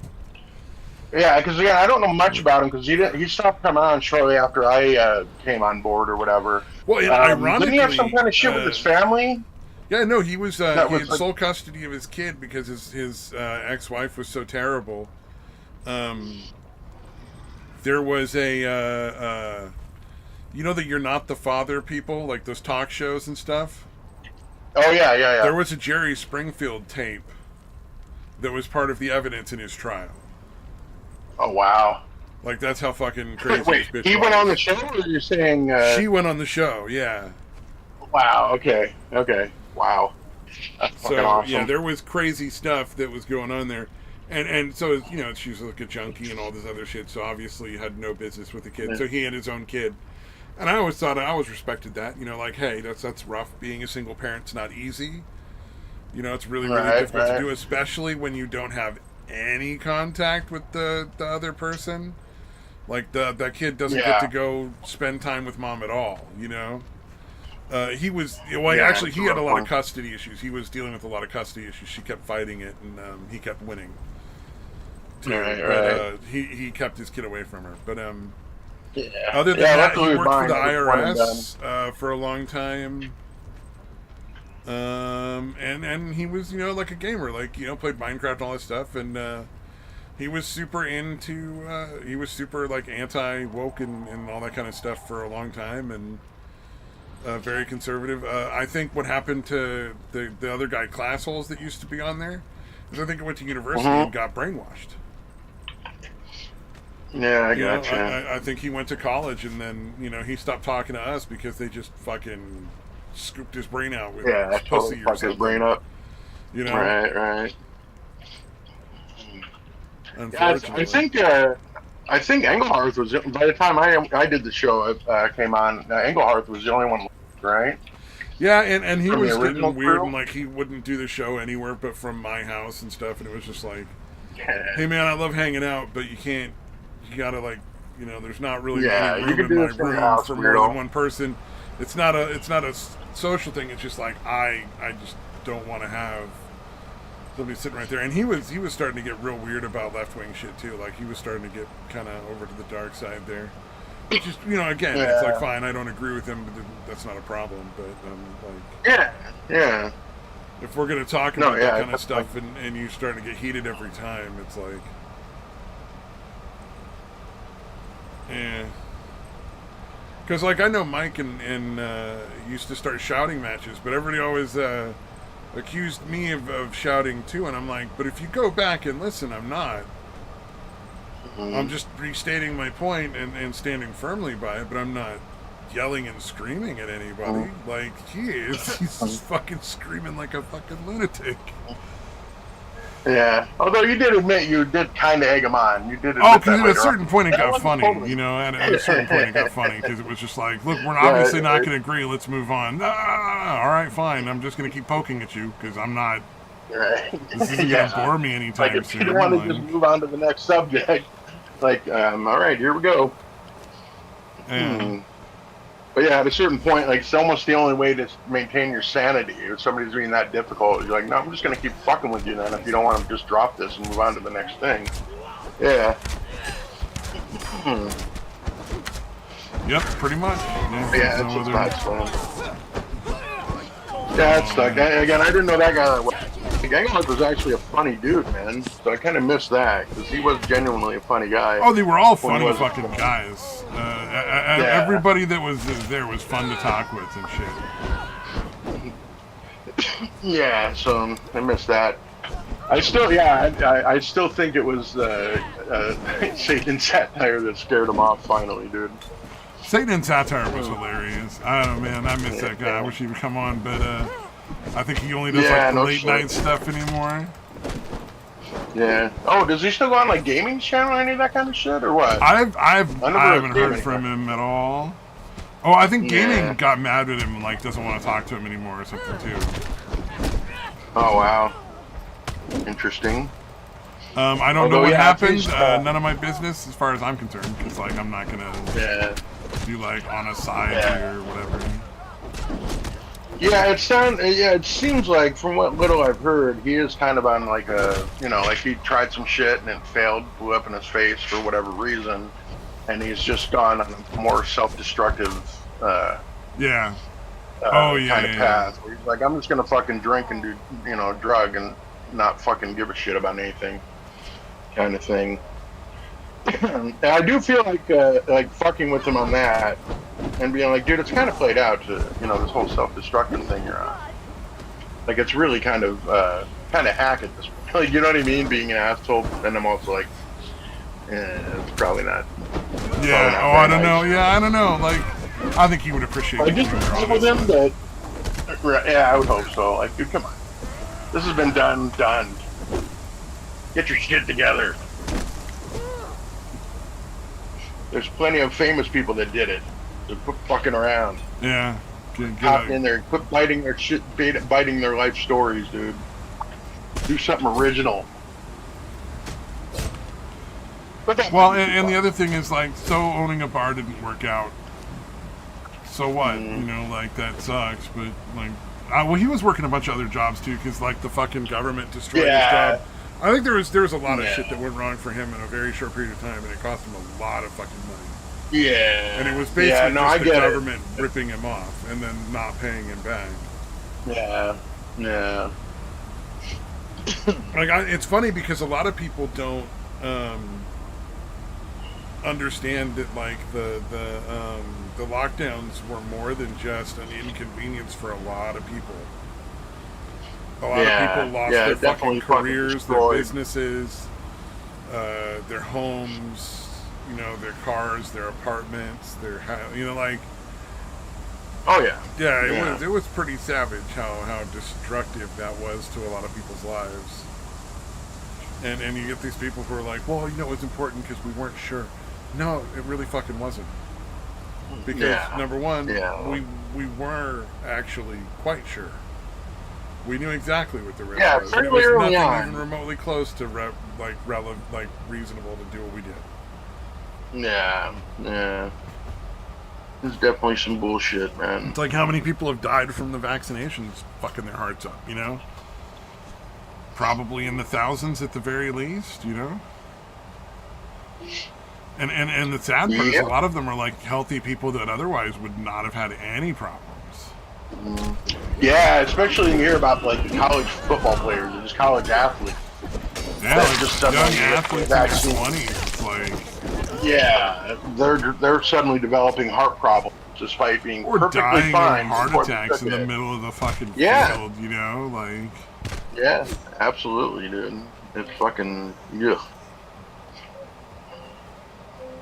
Yeah, I don't know, man. People need to fucking come back to reality. Like, there needs to be some sort of reality check coming in at some point, because it's really sad, like, where we are at this point. Yeah. Pretty fucked up, man. And the other thing is, I was talking with this guy last night, because last night we did our movie group followed by karaoke or whatever. And nobody was available for the karaoke part after the movie, so it's kind of like just me in a karaoke room for a while. And then some random like stragglers from like just randomly from the game showed up, and this drunk dude was concerned about doing a Kid Rock song because he thought people might get upset because it was too political. Wow. And it was just like his big song, like not Bow to Bob, but like the one of his big songs. It wasn't nothing like there was nothing political in the song. It was just like, I'm Kid Rock, I like fucking pussy, I like drinking and smoking cigarettes and shooting guns and something like that. Like there was nothing like at all political in it. It was just, you know, unless every rap song is a political thing. Yeah. Again, it's just everybody's like, oh no, Kid Rock. He's a fucking redneck, fucking Republican. Fuck that guy. All his songs must be trash. Yeah. Because I'm a liberal. Well, but he was worried that he would get in trouble if I would be mad that he played that song. And like, why would I be fucking mad? I don't care. Like, people play Michael Jackson all the time. I'm not going to be like, oh, no, how dare you play that pedophile's music in here. Even though I know, like, he's probably innocent. But I'm just saying, you know, like... I mean, like, don't make me force you to watch the... No, I've seen it, I get it. I'm just saying, like, the typical thing is people want to believe it at this point. So, like, if people aren't getting mad at, like, you know, fucking Michael Jackson songs, and, like, why would they be worried about a Kid Rock song? Like, I've never seen anybody get mad about somebody's song choice, other than just, like, oh, I fucking hate that song, it's dumb. Okay, well, it's not your fucking turn, so when your turn comes up, the song that you want to play is going to play. And everybody's going to have to listen to your shitty fucking song. And I guarantee you most of the people probably don't like your fucking song either. So how about you get down off that high horse, there's going to be at least one that doesn't. Yeah, there's going to be at least one person that hates your choice, so shut the fuck up.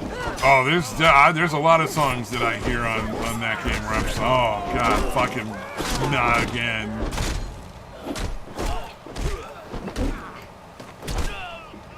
Like, there's... Oh, yeah, there's a lot of people that really like Japanese pop music and Korean pop music. K-pop. And I'm sorry, at a certain point, that just kind of sounds like nails on a chalkboard to me, most of it. Once in a while, some of it will be good, like that Gangnam Style thing or whatever was a really catchy tune. But 90% of the time, it's just like, oh, make it fucking stop. Please make it fucking stop. Enough of this. But yeah, I don't sit there and tell people like I also like karaoke isn't a contest, you know. Like I think there's some people who just, I guess, are really competitive or whatever. But there's like people who get mad at other people who are not like great singers, and it's like, why do you fucking care? Like, this isn't nobody's performing for you, buddy. Like, they're just here to have a good time and sing along to their favorite song. You know, like, hey. Yeah, this is not a professional fucking. Production. It's like the people that like to sing and want to sing. Just because, I assume you can block. Like, can't you? You can. Like, you can block anybody you want. You can block whoever you want. You'll never see or hear them again. They'll see and hear you, but you won't have to see and hear them, so it doesn't matter. Yeah, that's what I figured. Like, I've done it. I've blocked people. If there's somebody who comes in the room and just starts blocking the screen, because I like chaos. I'm an edgelord, I guess. Right. But like, I don't mind the fucking dumb jokes and the silly fucking shit. Doesn't bother me. It's a video game. You're supposed to have that. Like, it's supposed to be there. So fucking get over it. But if there's people that come in and just like block the screen or try to crash people with like intense graphics or something, I'll block them just because like it's, you don't want to fucking. Yeah, it's obnoxious and it's like unnecessarily just and grating. They're not there trying to tell. They're not there in any sort of positive intention. It's totally negative intentions. Yeah. Because like somebody might tell a joke that's dumb, but they're not trying to be mean and make anybody suffer. They just want to fucking tell a joke. They think it's funny. Right. Yeah, it's those ones where you're like, you're everybody except yourself, and you're doing it on purpose. Like that kind of person. Yeah, like fuck them, dude. Can you go out? Oh, like the fucking marriage proposal I saw that my personal opinion is abuse. Yes, dude. Yeah, that's fucked up. All the people in the fucking comments talking about how romantic that is. I'm like, that's not romantic. That's a fucking abusive situation. Like, she Yeah, went you're into a fucking making full-on the bitch panic think she attack. might You can die? see her going into a Yeah. full-on panic attack. And he's like, hey, Yeah. baby, won't you marry me? Fucking what? Yeah. Yeah, I mean, because, yeah, it seems like everybody seems to be in the mindset, like, well, she was never in any real danger. And, like, what the fuck? She doesn't know that. She's terrified. Exactly. Like, what the fuck is wrong The with heart you? attack she just had is pretty self-evident that that's not really a helpful information at all. Yeah, dude, that's why, like, yeah, you guys know the outcome. She had to live through that and think she was potentially going to die. I thought that was a good way to set up for a good, wedding like, proposal. minute or two, you know? Like, yeah, it's not like it was like 15 seconds and then, or 10 or 15 seconds. Like, maybe if it was short. That's one thing, but Jesus Christ, dude. She said yes. Yeah, that was the part that gets me. Fucking long. Like, yeah, I would have been like, no, motherfucker. Oh, man. Yeah, I'm not what was it? fucking there was a girl I knew who that was one of her tests for boyfriends, and she was always wondering why she was single. Was one of her tests would be either her or her kids or somebody else that she knew would startle the person, you know, like you scare them by like jumping around a corner or something. And if they screamed too much like a bitch instead of like a man, she would be like done with them. Wow. And I was always just like, that's fantastic. That's amazing. Yeah, and it always to me was just like, well, then why would they want to be with you in the first place? Like, you can't, you know, you obviously don't give a shit about them. Like, yeah, it's a very self-absorbed fucking test. Like, you can't be seen with anybody who's not like, macho enough to not scream when they're startled. Like, all right, whatever. Yeah, that's the thing is girls like that get.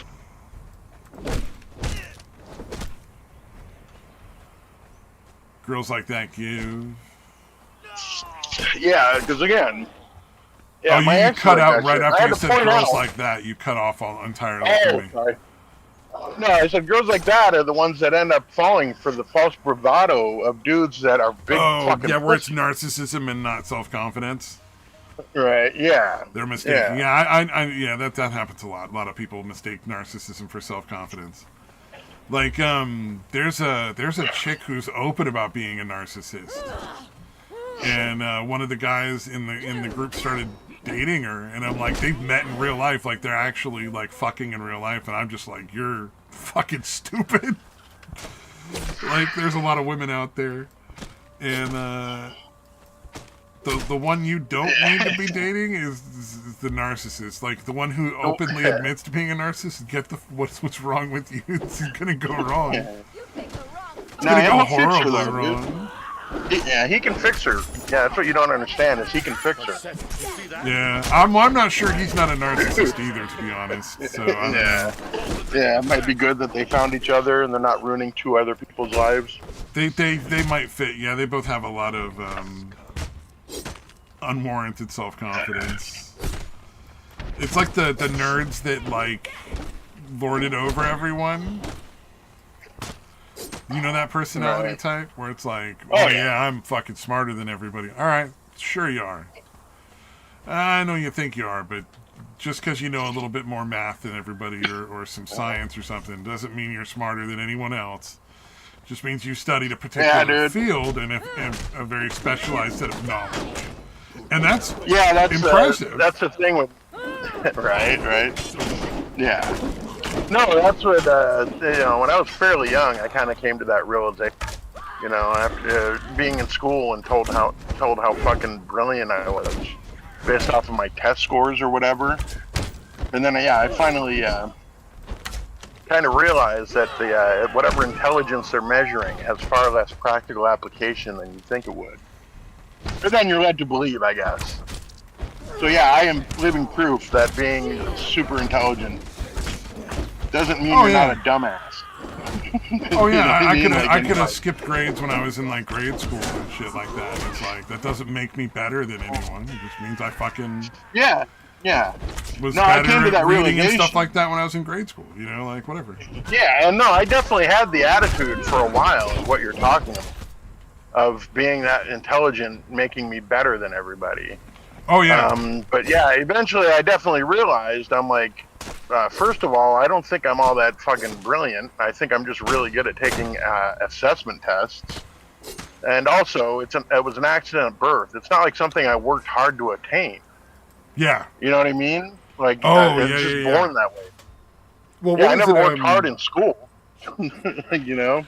I think one of the biggest reasons why I've always done really, really well in tests more than anything else is that I've never been nervous or anxious Nervous? about them. I've Yeah, always I never understood anticipated that them. either.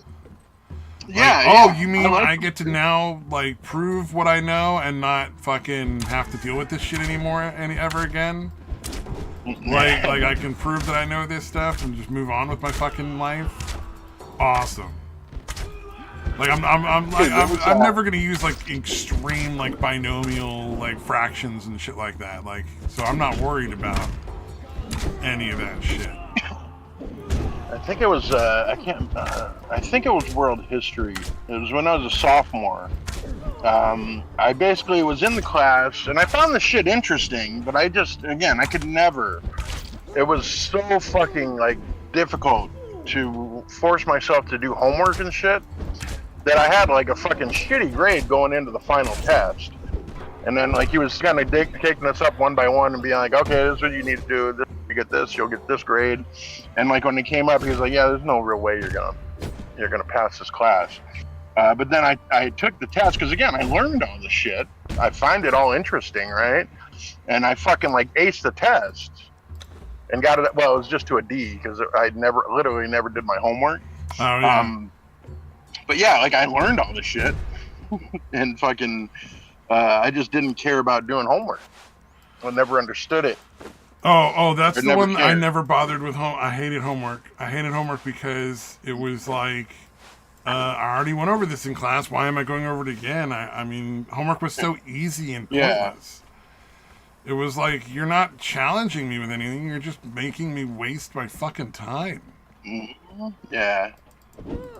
Well, it's the rote learning thing. Like, they don't really teach you a whole lot of critical thinking, like, through high school. You know what I mean? Like, it's all rote, or you just memorize shit. Yeah, exactly. There's no real insight, there's no real insight for the most part. And, yeah, you're just fucking memorizing shit. Yeah, it's funny. I remember when I was going to the college here, the community college, there was a teacher that, what the fuck was it? I think it was History of Western Civilization, or one of those. And like he would ask questions, and like everybody would be afraid to like raise their hands, right? And he's like, he kind of like talks shit. He's like, see, this is what happens. This is why the school system's so bad. Like everybody's afraid to give the wrong answer. It's like everybody's afraid to even guess. Yeah, well, that's like that whole weird fear of failure thing. Yeah. Like there's people who get up and do karaoke for like 30 seconds and like, I can't do this song, and they won't, and then they leave and then they never come back, and you're like, well, yeah, singing is a skill. Like it's not like an innate ability that everybody's going to be really good at. You know, it's like, yeah. So yeah, there's definitely an aspect of having some natural talent for it. Well, some voices just naturally sound good. Like the harmonics are just appealing for whatever reason. There's probably like some sort of math to it. Like you could probably like figure out a way to test for like, oh, people will like it more when you sing. But you can learn to sing and sing better than those people will ever sing if you work really hard at it. You know, like it's not. Yeah. But they're going to have an advantage. If they work just as hard, you're not going to catch them if they have more natural ability. True, but the one thing you can do is you could write better songs. You know what I mean? Like, there's always something you can do to go beyond whatever. Because, like, I know there were plenty of people who were dancers when I was dancing that had, like, natural talent that never worked at all. and like Yeah. they were good for beginners, but very very rapidly that stopped being very good. Yeah, they're just so used to being like effortless, and not having to put any actual effort in. Exactly, and so very very quickly Yeah. you would outstrip them just because you were taking classes and you were trying to learn new moves and you were exploring different ways to do everything, and suddenly, yeah, they're really good beginners, but they'll never be intermediate if they don't ever put any work into it. Yeah. Indeed. Because, like, anybody with any real athletic ability is going to have just a fairly, just going to be fairly good at dancing. Like if you were a basketball player, a baseball player, or like a football player when you were a kid, odds are pretty good you could pick up like swing dancing pretty quick. Right. Like you pretty good odds you'd be a pretty good dancer pretty easily, and it wouldn't take a whole lot of work for you. Because you're used to moving your body and being like aware of where your arms and your legs and your feet and your hands are and what they're all doing at the time. Just pretty Yeah. What do they call shit. it? What do they call the muscle memory kind of thing? Muscle memory, kinesthetic like awareness or something. Yeah, something like that. So yeah, it definitely I have a lot of practice at that. You're used to developing physical skills like that. Yeah, exactly. And it's like that'll get you far, but it won't get you that far without any work. And so, and not everybody's interested in being like a really good dancer. So, Right. Some people just that's as far as they wanted to get. Yeah. They're gonna go a few times for a couple of months or a year or two, and then they're gonna move on and do other stuff with their life, and that's just not a thing that they're concerned about. Yeah. So, Although I used to wonder if it was video games or sports, probably both. Like for me, like quick reaction kind of shit, like hitting a fastball. Like you have a very limited amount of time to decide if the ball is where you can hit it and then swing. Like it's a very limited amount of time. And then also, again, quick reactions on a lot of the video, especially when we were kids. Jesus Christ. The difficulty levels back then were fucking nuts. Putting a lot of games, man. So, like, yeah, you got to really develop those quick fucking reaction things. They probably helped each other, I imagine, now that I think about it. It was probably all beneficial to developing quicker reactions or reflexes and shit.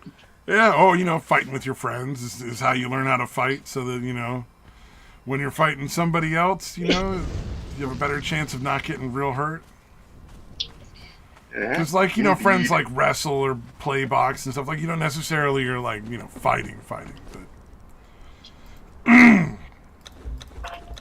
Especially when you're younger, there's a lot of, like, sort of pushing to see who's got, what it takes kind of thing, like the... I had a friend of mine when I lived in New York.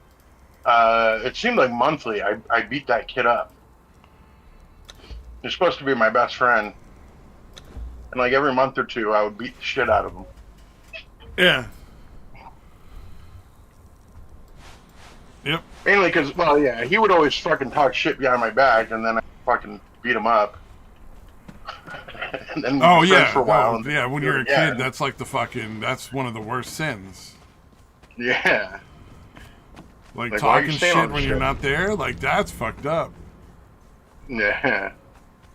So yeah, it was most of it. But yeah, like I don't even when we're in a 2 or 3 months without beating shit out of the kid. You'd think he would learn what was going to happen, but he never seemed to. Nah, they never do.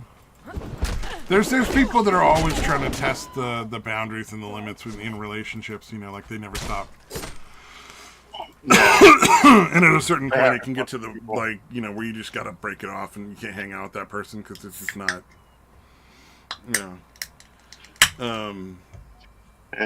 Somebody was Yeah, telling me the their weird- wife committed suicide after threatening to several hundred times. It's like, you know, Alright. like somebody keeps threatening it, eventually they're going to do it, and there's nothing you can do to stop it. Like, you know, why stay in that relationship? Yeah, why hang around for the fucking inevitable? Yeah.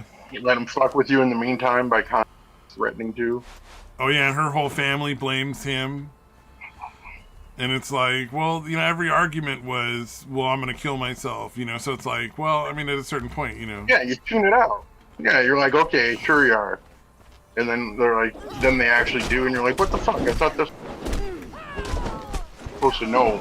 Yeah, well, and that's This the thing time she meant is, you know, out of every, like, say, like, you know, like every 6 people you meet that do that shit, you know, you're only going to get, like, you know, maybe one of them out of every, like, 100 that does that is going to be actually suicidal. You know what I mean? Because there's a lot of people I've definitely ran into them where I work who have figured out that if they say those magic words, they get what they want. Yeah. Yeah, that's one of the things I've run into a lot of times with clients where, like, I want to go do this thing. Oh, no, you can't. Oh, I'm going to kill myself. All right, well, now you're going to have to stay here, and then we're going to go through and do all this other really shit. And they know they're making a huge problem for everybody that's very inconvenient.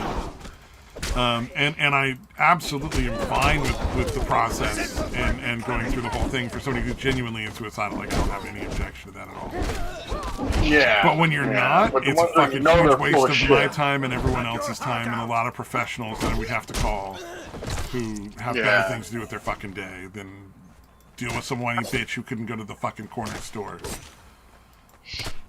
Yeah. No, that's infuriating. When Oh, people God. literally they know they're never gonna fucking do it. You know what I mean? And they're just doing it literally for fucking manipulation purposes, or to fuck with people. It's usually gross. either to manipulate, try to get what they want, or to get like to make people miserable because they didn't get what they wanted. It's either a punishment or like a manipulation. Is a lot of the My cases. son's already on here. But, you Next, know. my son texted me. Oh yeah. That Oh, he's is gonna he? be here, apparently yeah, I'm gonna have to skip just for a second. I just got to run out. Oh yeah, go for it. But he's not here yet, so. Oh yeah, I was gonna say because like I just ran out of here earlier because I fucking had to use the bathroom all of a sudden because you know I probably shouldn't eat that fucking sushi. He's coming from the gym, so that's a good 20 minutes. So yeah, we got at least another 5 minutes. Oh, right on. And again, I'll just run out and drop him off. I don't think he minds all that much if there's not small talk going on between us. Oh sure God, what was it? Not gonna get all choked up about it. How do you tell somebody that something that they think of as this big horrible thing isn't what they fucking say it is? So one of the guys I know he talks about how he was homeless for a while, but he lived with his uncle and then he like couch surfed for like a couple months. So he wasn't actually sleeping on the streets. Yeah, it's like that's not homeless, dude. Like it's not fun, but that's not even remotely close to homeless. Like you still had a warm roof over your head. Like, sorry, but you really shouldn't be using that term. Right. I'm not going to say anything, but it's just one of those things where I was like, yeah, dude, you're not homeless. Like, you don't even know what it's like. Like my dad was homeless. My dad lived in a fucking laundromat, and that was the only place he could get out of the rain when he wasn't getting kicked out of there. You know, like he literally lived on the fucking street. That's fucking homeless. Oh man, I just thought it was funny because he was like super dramatic about it and shit. So yeah, I guess I could have claimed in that scenario or that whatever those boundaries. Like before I moved into my house, back when I was living in Flagstaff, before I moved back down here, I was literally just crashing in people's, like, the people I work Oh with. yeah, and that's Literally crashing definitely on the not. houses. It's not cool. It's not fun to be in that situation where that's what you have to do. I'd hate it, Yeah, and I yeah. don't And expect somebody to want to do that again. You know, because they're about to lose their apartment or whatever. But like, that's not being homeless. It's not the yeah. same thing. And again, I could have, 'cause- you know what I mean? I could have gotten hotels and all that shit. I just wanted to make sure I had enough money. And, like, I really took seriously the thing of don't buy anything. So I was literally, like, crashing places and eating, like, nothing but, like, peanut butter and jelly and really cheap shit like that for, like, a Oh good yeah. month and a half. Well, and because you know sometimes Super you hungry. for whatever reason you have to like you get kicked out of a place or something or it's not safe to live there anymore. Like maybe there's like mold or whatever, and they have to legally you can't stay there anymore. So they you know like that kind of thing happens, and you just gotta like you don't have the money for like a down payment and first month and Yeah. last month rent. Because I think what is it like something like I think at this point it's probably close to like $5 or $6 grand you'd probably have to move into a place. So if you don't have Yeah, like 5 it or was 6 probably grand pretty sitting in the small. fucking in the bank, you know you're gonna have to work 3 or 4 months to save that and earn almost nothing sleeping on couches and shit, you know. And it's gonna be Yeah, miserable. Like don't get me wrong, it's not a fun time. But that's not the same as like I'm living in my car or living out on the street in a fucking alleyway where I found a nook to sleep under the roof of some building or something, you know, or I'm camping out in the fucking yeah. freeway fucking center divide or some shit like that, you know? Like there's a whole different level. Yeah, it's not exactly being homeless, especially when you have options. Yeah, but And then you're again, not I sleeping forget that outside like somewhere. the people that are in my karaoke group are not savage. Like we're savages. So like if I was looking at a terrible situation, I would want you to make fun of it. Right. And I assume the same, like because that's how you process like dude. stuff, you know. So apparently making jokes about being homeless and having like a mobile cardboard box, not funny to people when they're getting kicked out of They're their actually place. homeless? I thought it was fucking Gotcha. hilarious. I would have thought it was hilarious were I in his situation. But I forget that like I'm a scumbag and it's kind of like you know, Yeah. like, you comedians can hang out with non-comedians kind of thing, you know. It's like, yeah. But I did Like, think it was God, hilarious when he was like, I was homeless. I lived with my uncle for 4 months and then had to sleep on my friends' couches for another month. I'm like, That's not homeless. I don't want to be an asshole right now, but like, because you're already mad at me. But fuck you. That's not. That is homeless. stolen. That is homeless stolen valor, sir.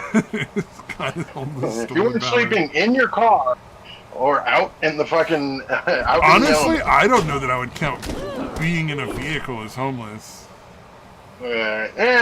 I mean, borderline. I certainly wouldn't have an objection to it, but I would kind of like if it was me personally, I would think of it as a distinct difference. I don't know if I would count it as not being. Like I don't know. Like to me, it would be It's definitely kind of an in it's between definitely sort of different. thing. You know what I mean? yeah, it's definitely different than being homeless. Certainly. But living out of a car sucks. Yeah, living Not out as of bad a as car. not Oh, living it'd out be of a car. awful. I absolutely would hate it.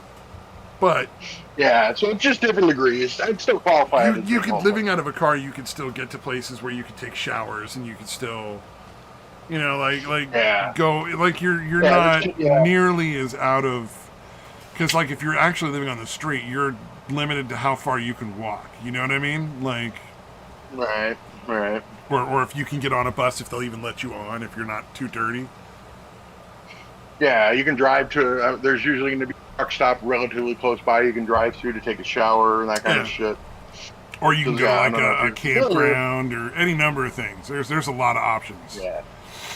Yeah. There are definitely a lot, especially along the interstates and shit. There's a lot of truck stops that have like full shower facilities for you. There's one hotel in town where you can spend $60 to stay for a night. So like you might not necessarily be able to stay there every night, But like once or twice a week, you might, once a week or something, you might be able to go there and get like a shower and clean up real good or something. Yeah, I wonder what that goes for. Like restroom sinks and stuff for the rest of it or whatever. But like, yeah, I wonder what the truck stop showers cost now. Because again, I don't know. That's a good question. Yeah, I mean, I remember it like my dad when we lived in New York. My dad would occasionally have these trips from upstate New York all the way to California, like to LA. And each one of us kids, at least once, took the trip with him. Like his job gave him extra time to do it, so he could take like 2 weeks. And to you do would what stop he and like sleep in days. like the car and like take fucking like showers and truck stops and shit, right? Yeah, well, the semi had a bed. It was a sleeper semi or whatever the fuck you want to call it. Like it had a full size, those are those are actually like pretty cramped, but not bad. I bet when you're a kid, that's actually kind of a fun adventure. Oh yeah, dude. Yeah, no, it's a blast. Yeah, I went to a Dodgers game. We went out there. So yeah. Oh yeah. Yeah. But yeah, we would go into the showers at different truck stops and shower every few days or whatever. So yeah, there's quite a few.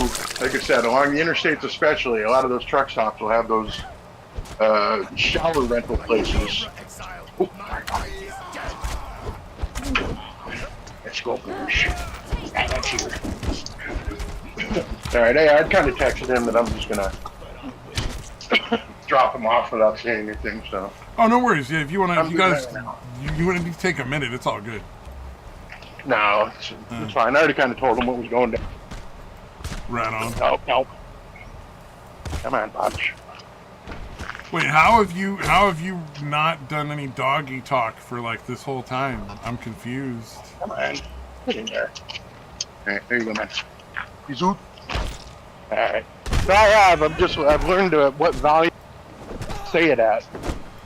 Ah, there we go. Okay. Where it doesn't get picked up by the mic. That's all. Yeah, that one with I didn't. Some eyes were hearing everything I was saying to him when I was play fighting with him. Oh yeah, that shit was hilarious. Like fuck, I thought I was being quiet enough. So I've learned to be quieter than that. I was gonna say because we could all hear that. Like everybody when Smaj was on here, it was like everybody heard that. Yeah, I didn't realize it until he said something about hey, and obviously I knew at that point that you got shit I was saying to him. I'm like, fine, why do you ask? So I've learned to modulate it to where it's not cutting through.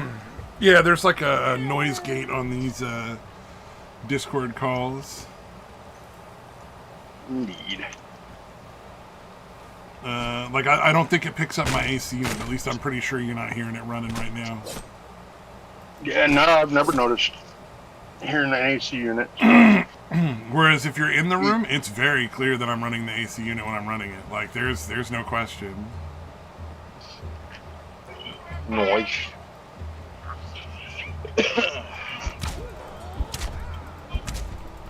Like fucking. The weird thing about the AC unit I have, I don't think for whatever reason it draws air from outside. So I might end up getting another AC unit and getting rid of this one eventually. Oh wow. Like my room smells like a stagnant swamp, right? And when I was regularly using like the window to open and get fresh air, that wasn't a problem. And I'm like, why is it such a big problem? It doesn't make sense that it does, but it does. Yeah. And so the only thing I can imagine is that it's just constantly recycling the air and that none of it is coming from outside, even though I've opened up the vent that says it's drawing air from outside. Right. Yeah, that should definitely be... Well, all the air from an AC unit is supposed to come from outside and then go through the machine and be processed, and like the heat is supposed to be transferred off, you know? It's not supposed to be... Yeah, that is very odd. The way it is. It's very odd. Yeah. But this unit is like a dehydrator, an AC unit, and a heater all at the same time, so I think that has something to do with it. Like I've noticed trying that to do too much. dehydration just makes the room higher hydration. So like I'll have say like it's right now it's 50% humidity in my room, which is pretty nice. Not terrible. Not I mean it could be lower, but it's not the most it's not terrible at all. If I were to turn on the dehydration mode, I could count on at least a 10% increase in the hydration in the room over the next hour. Wow, so it's doing the opposite, you mean? Yeah, it literally puts more moisture in the air somehow than fucking less. And I don't know why.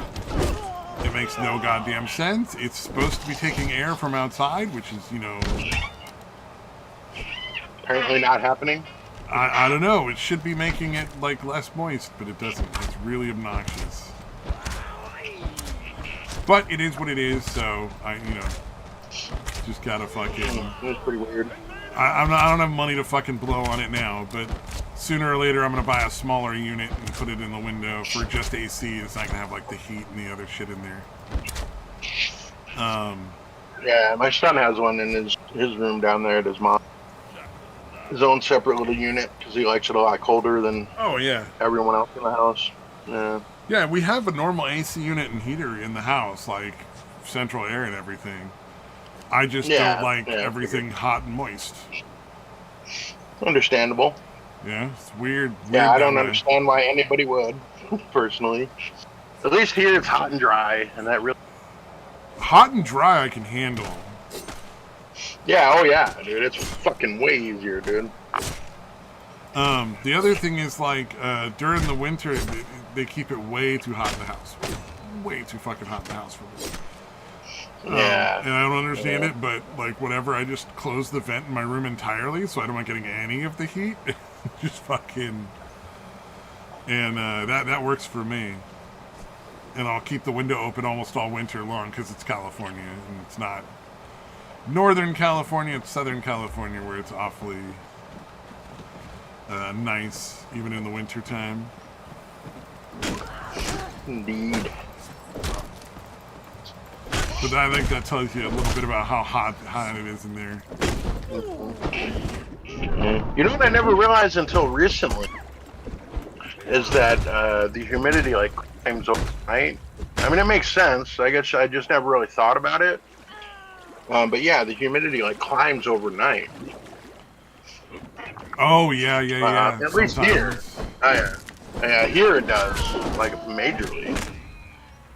Like it'll go here, because yeah, as soon as the sun, especially during the summer, I would imagine the it's so fucking hot, and then when the sun's finally not blowing on it, it's not zapping away the humidity or whatever. Yeah. Let's see. You know what? Probably part of my problem with the heat is that I have the computers in here too. Like that's not helping. Especially during the summer. Right. Because they are pretty heavy-duty computers. Like, I can run some pretty extreme stuff on them, so... Dude, it says we have 0% humidity. Right now we have 0% humidity. Alright. That doesn't seem like it would be possible, but... I don't know about this one. Yeah, but then it's showing at like about... yeah, it goes up to like 5%, 10%, 7, like right after the sun comes up. It's showing its temperature. Right? I'm gonna check somewhere else. I know there's not a lot of humidity. I don't think it's 0. I get it as a desert and all that. Hold on. Yeah, okay, yeah, that was some bullshit. Oh, that's not my place. Wait, no, it is. No, that's not right. It's definitely not... Oh, Thursday night. Okay. Hold on. What the fuck? Oh, fuck. Maybe it is 0%. Holy shit. I didn't think it got that low. I knew it was low. It's really saying... Yeah, I would think the weather that more than a dehydration device, more than you would need in a desert would be a hydration device, right? Like a... yeah. Like one of those mister things? Because I remember when I was a kid, if it was too dry... And you had like a cold or something, you'd like get bloody noses and shit. So your parents would buy a humidifier and run it in your room Yeah. for like, half of the day or something. Like, because they'd come in and run it like every hour for like 10 minutes or something just to keep the Yeah, no, moisture we in the definitely air. need that. Yeah. Okay, here, this one's right. That looks like they're just. That's why Okay, swamp there we coolers are go. so useful in places where it's hot and dry. Yeah, yeah. No, there's definitely a lot of them coolers or whatever. Yeah, and except obviously the days after. After it But rains? Oh, yeah, yeah, that makes yeah, sense. yeah. Like that day and like a day or two after, they're pretty worthless. But yeah, most of the time they work fine. Oh, here we go. So here's the one. It's 20% now, and then the sun goes down around 7:38. Yeah, 23%, 25%, 45% at midnight. Yeah, it climbs all the way up to as high as 60%. So it goes from like 20% to 60% like overnight. The humidity. Actually, let me check your Nice. area. See what it if it's similar. See, yeah, I'm curious if it's where it is where it's already Well, somewhat yeah, we humid. have the, we're in that coastal zone. So, like, yeah, it definitely, probably, the humidity probably goes up at night. I would imagine Oh almost every fucking single hey, night. dude. Yeah, it's showing 68% now, and it's saying 99% at around 100% about 2 a.m. 99% at midnight, and then yeah, about 2 is at 100%. Yeah, I kind of figured it would go up. Sorry, so it must be everywhere. Yeah, I was wondering if maybe the what do you call it? Um, Areas where it's already super humid, maybe it doesn't climb that much overnight, but it does not appear that that's the case. I So imagine I'm it's assuming it's pretty sort of much like, anywhere. how, like, rain works, like, but on a smaller scale. Where, like, there's Yeah. just Well, I moisture that assume gets when picked up you're into the air as it's hotter because the air can hold more moisture. And then as it mhm. cools down, more of the moisture comes out of the Yeah, it kind air. of So settles it's, down. yeah, so it just increases the humidity. Yeah. Yeah, it makes sense. I just again never thought about it or looked into it, I Yeah. guess, before. Yeah. Ooh. Yeah. So yeah, it starts climbing again, I mean, going it's down. 55% in my room right now. I don't know what it is outside. So, Yeah, it's showing 68 from what I'm looking at. So for whatever reason, the AC itself will actually lower the humidity in my room. But the huh. dehumidifier, the part that's supposed to make it less humid, will make it worse. Yeah, that's got to be a yeah, design flaw, I would think. Well, here's the other part that fucking drives me nuts, right? So the unit came with a remote control, and you kind of need the remote because there's just a fuck ton of nonsense that's on there.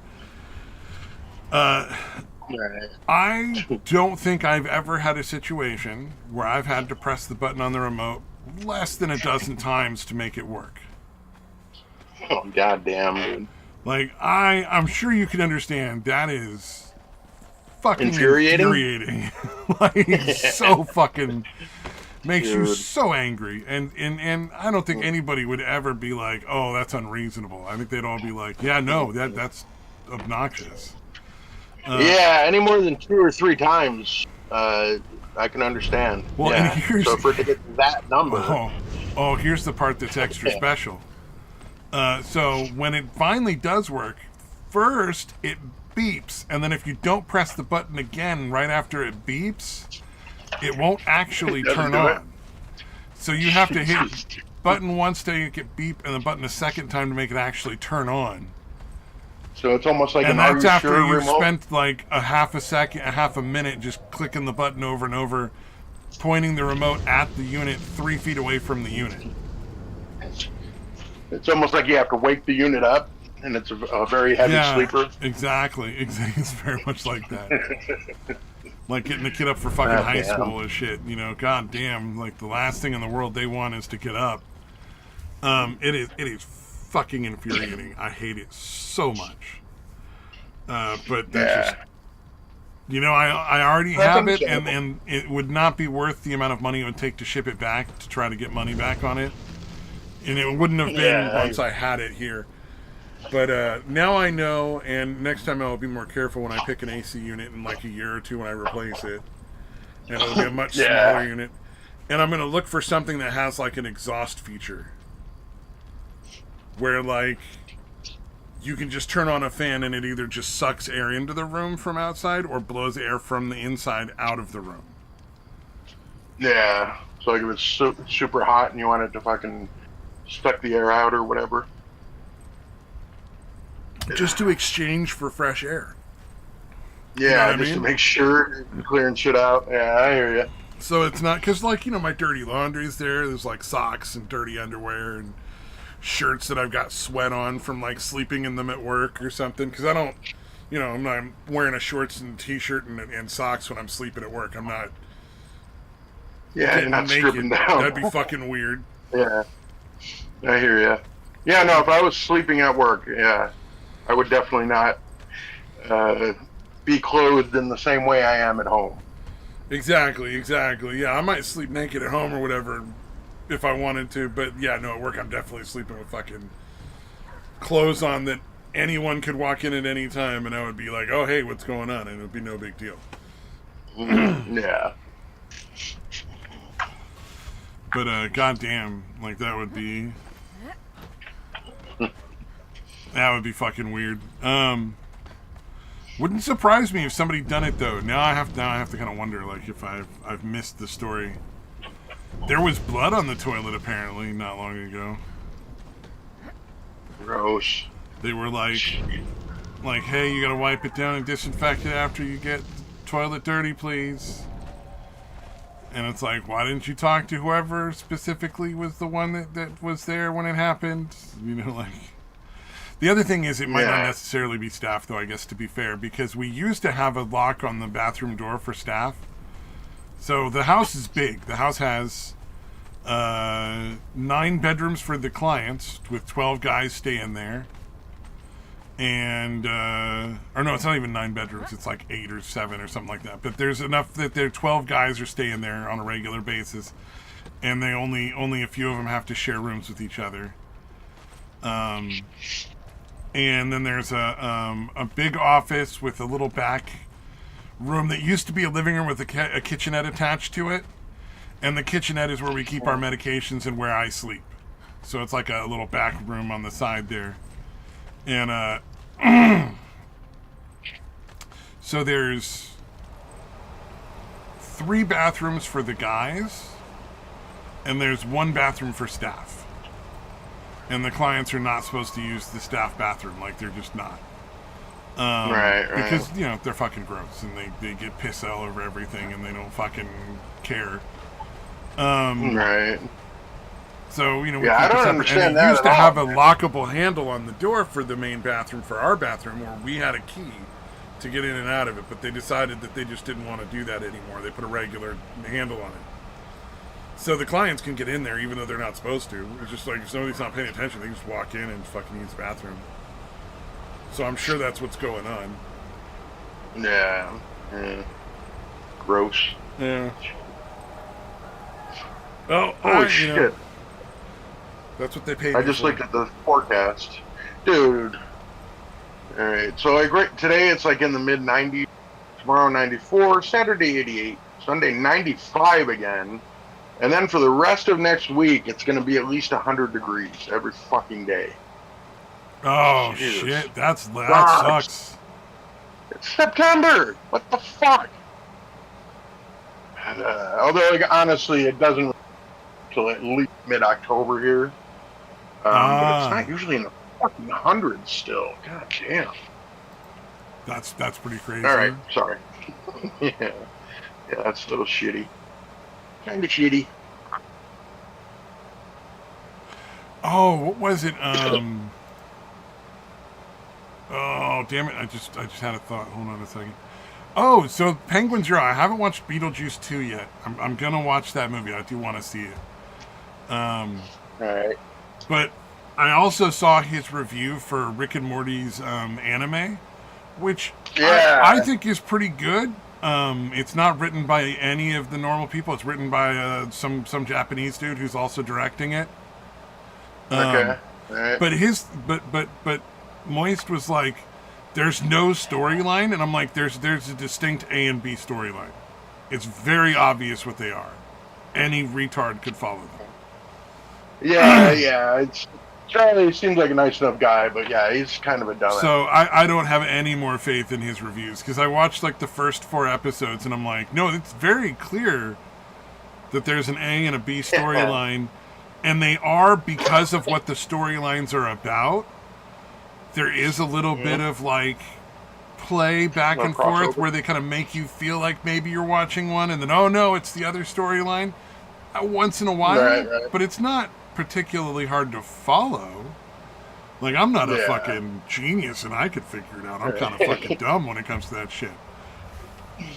So, like, it's and like, he's like the there's no real, like, character. And I'm like, no, they're very clearly being very faithful to, all of the themes material of the normal source. You know, like,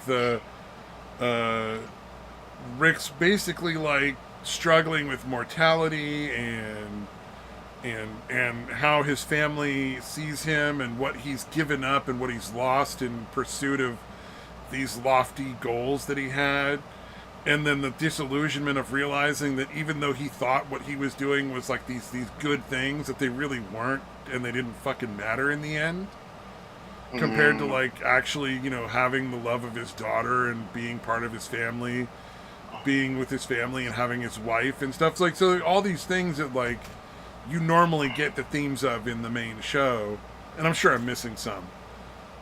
Right. But they're all in the anime. The art is a little off-putting for the first episode, but by the time you're in the middle of the second episode, you're like, no, it's all right. I get it. Yeah. You know, it's a different style of animation, and it's mostly just because, you know, you're so used to the normal Rick and Morty cartoon that somebody drawing them differently feels off. Right. I gotcha.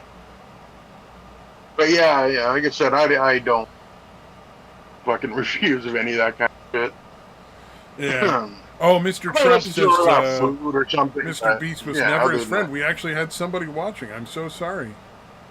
Oh, fuck, what? President Donald John Trump says Mr. Beast was never my friend.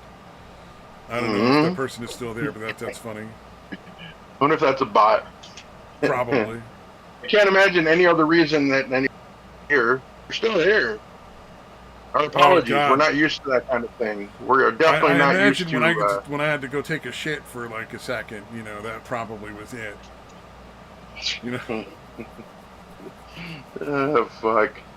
That's what I get for eating sushi that wasn't properly, like, that I should have said was, oh, this is all really low quality, like, stuff that's going on with the preparations. Maybe I shouldn't trust that and put it in my fucking mouth.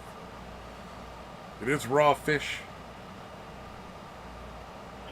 I mean, it tasted alright. It didn't taste funky. And usually bad sushi, you can taste it and you spit it out and you're like, oh god, that's terrible. Whoever that guy was, he set up the account in July of 2017. God damn. President Donald John Trump. So, I believe that it's the real president. Yeah, I'm gonna. If it is, I'm gonna fucking good luck, buddy. You got my vote for the next time. I'm voting for you as many times as you want to run, as far as I'm concerned. Yeah, you should get like a Magneto helmet that blocks not only psychic waves but bullets. Jesus. Well, the CIA is apparently just going to keep trying until they succeed. Like, they're clearly not giving up. Yeah. No, I thought I'd understood that he actually paid his own security beyond the Secret Service guys, but maybe they don't allow things. I don't know. I have no idea how that works. I would not trust them at all. I'd be like, okay, you guys do whatever Secret Service bullshit you want. I'm going to have the guys that I paid directly be more responsible for my existence. So the federal government is trying to stop DeSantis because DeSantis said, hey, this latest one happened in my fucking state. We're going to be investigating this. Yeah. We're going to investigate this, and we need to have access to every single piece of evidence because this happened in my state, and it's fucking unacceptable. So he's coming at it hard. And he should be, because clearly they're not doing their job. So whether it's incompetence or malicious, I think it's malicious and incompetence, both. So like the mix Yeah, that government's very commonly dealing with. But we'll see. I mean, apparently, from what I've heard, kind of decided last minute to go golfing. But I still feel like you could have done a decent job of setting up a perimeter in a relatively short amount of time. Like the whole place, maybe? Oh, you know what I mean? And then not just a hole ahead or whatever. There's no reason that a roof that close to them should not have had a sniper already there on it. There should never have been a roof empty that close to the president that a sniper could get to, because it should have already had one of our snipers sitting there making sure that it was safe. Yeah, there definitely should have been an anti-assassin sniper team on those. Yeah, all those roofs. Fuck, man. And if it wasn't a sniper, it should have been at least an agent should have been on top of that roof. Yeah. Like the idea that that wasn't really like a normal standard fucking thing is beyond absurd. Yeah. Yeah, the fact that like the anti-sniper teams were really far away, way further away than the guy that actually got sniper shots off at the president, is absolutely absurd. Oh yeah. And that's like that was pure luck, because that was like one of those like that range is usually like slam dunk, no problem, we got you, you're done. Like there very few people with any practice or ability firing weapons will miss that shot. Like that's one of those shots that almost everybody's gonna make, even novices. Yeah, that have any kind of practice, or maybe not even practice. Yeah. But yeah, very limited amount of fucking, interaction with a fucking rifle. Should be able to pull that off. Because didn't they end up getting like 8 shots off or some crazy shit like that? Oh yeah, it was something like it was like 4 or 5 shots, which is a lot. Yeah, it was fucking nuts, man. Very disturbing. There's very little excuse for what happened there. Very little. And the people that are investigating are the people that probably are the ones who are the reason it happened. So that's not going to go anywhere. That's the thing. All the in crowd, the globalists or whatever you want to call them. Again, pretending that there's a big difference between Democrats and Republicans. Yeah, that's one of the reasons why I like Trump, is the fact that he's not beholden to either side. Yeah, like, he doesn't owe anybody anything. They're not, he's not like yeah, he's not beholden to any of them, dude. He's not in debt. Like, he didn't get any political favors. He didn't get any fucking bribe money from them. Yeah, he was on the other side of that equation. Yeah, for the most part, he was on the other side of that equation. Exactly. So that's one of the few things, like, there's not a lot that I really like about Trump, to be honest. Like, he's not, if I were to have my choice of anybody, he's not even making the top 10 list. Other than the entertainment factor is pretty good. Yeah, right. And I don't know. Do you think you can find 10 people? I mean, I definitely would be better probably. I'm trying to think of people off the top of my head here. I don't know. The plumber down the fucking street is going to get higher on the list than fucking anybody in politics. I don't want any of the people that are in politics right now to be in charge. Like, I'd rather start fresh and get rid of all of them. Like, why, by any means necessary. Yeah, somebody who it can be provably shown that they don't want to do it. Yeah, should be forced to do it. The fucking you know what I mean? The guy I work with, that he always makes sure to do a last check and make sure everybody's there right before I get to the program. Like that kid, he's like 20-something. I'd rather have him in charge than Trump or Kamala. Yeah. You know why? Because I think if he made any decisions, they would be genuinely in the interest of benefiting us as a people, and not benefiting the political class. I think that's part of the problem, is the people that have that ambition are not the last ones you want to be in charge. They're shitty people. Yeah, they just want to be important, or they want make themselves rich and that kind of shit. So yeah, there should be some kind of fail-safe way of being like, oh, this person is perfect. Look, they really, really don't want it, and they would be great at Yep. it. Make them be president.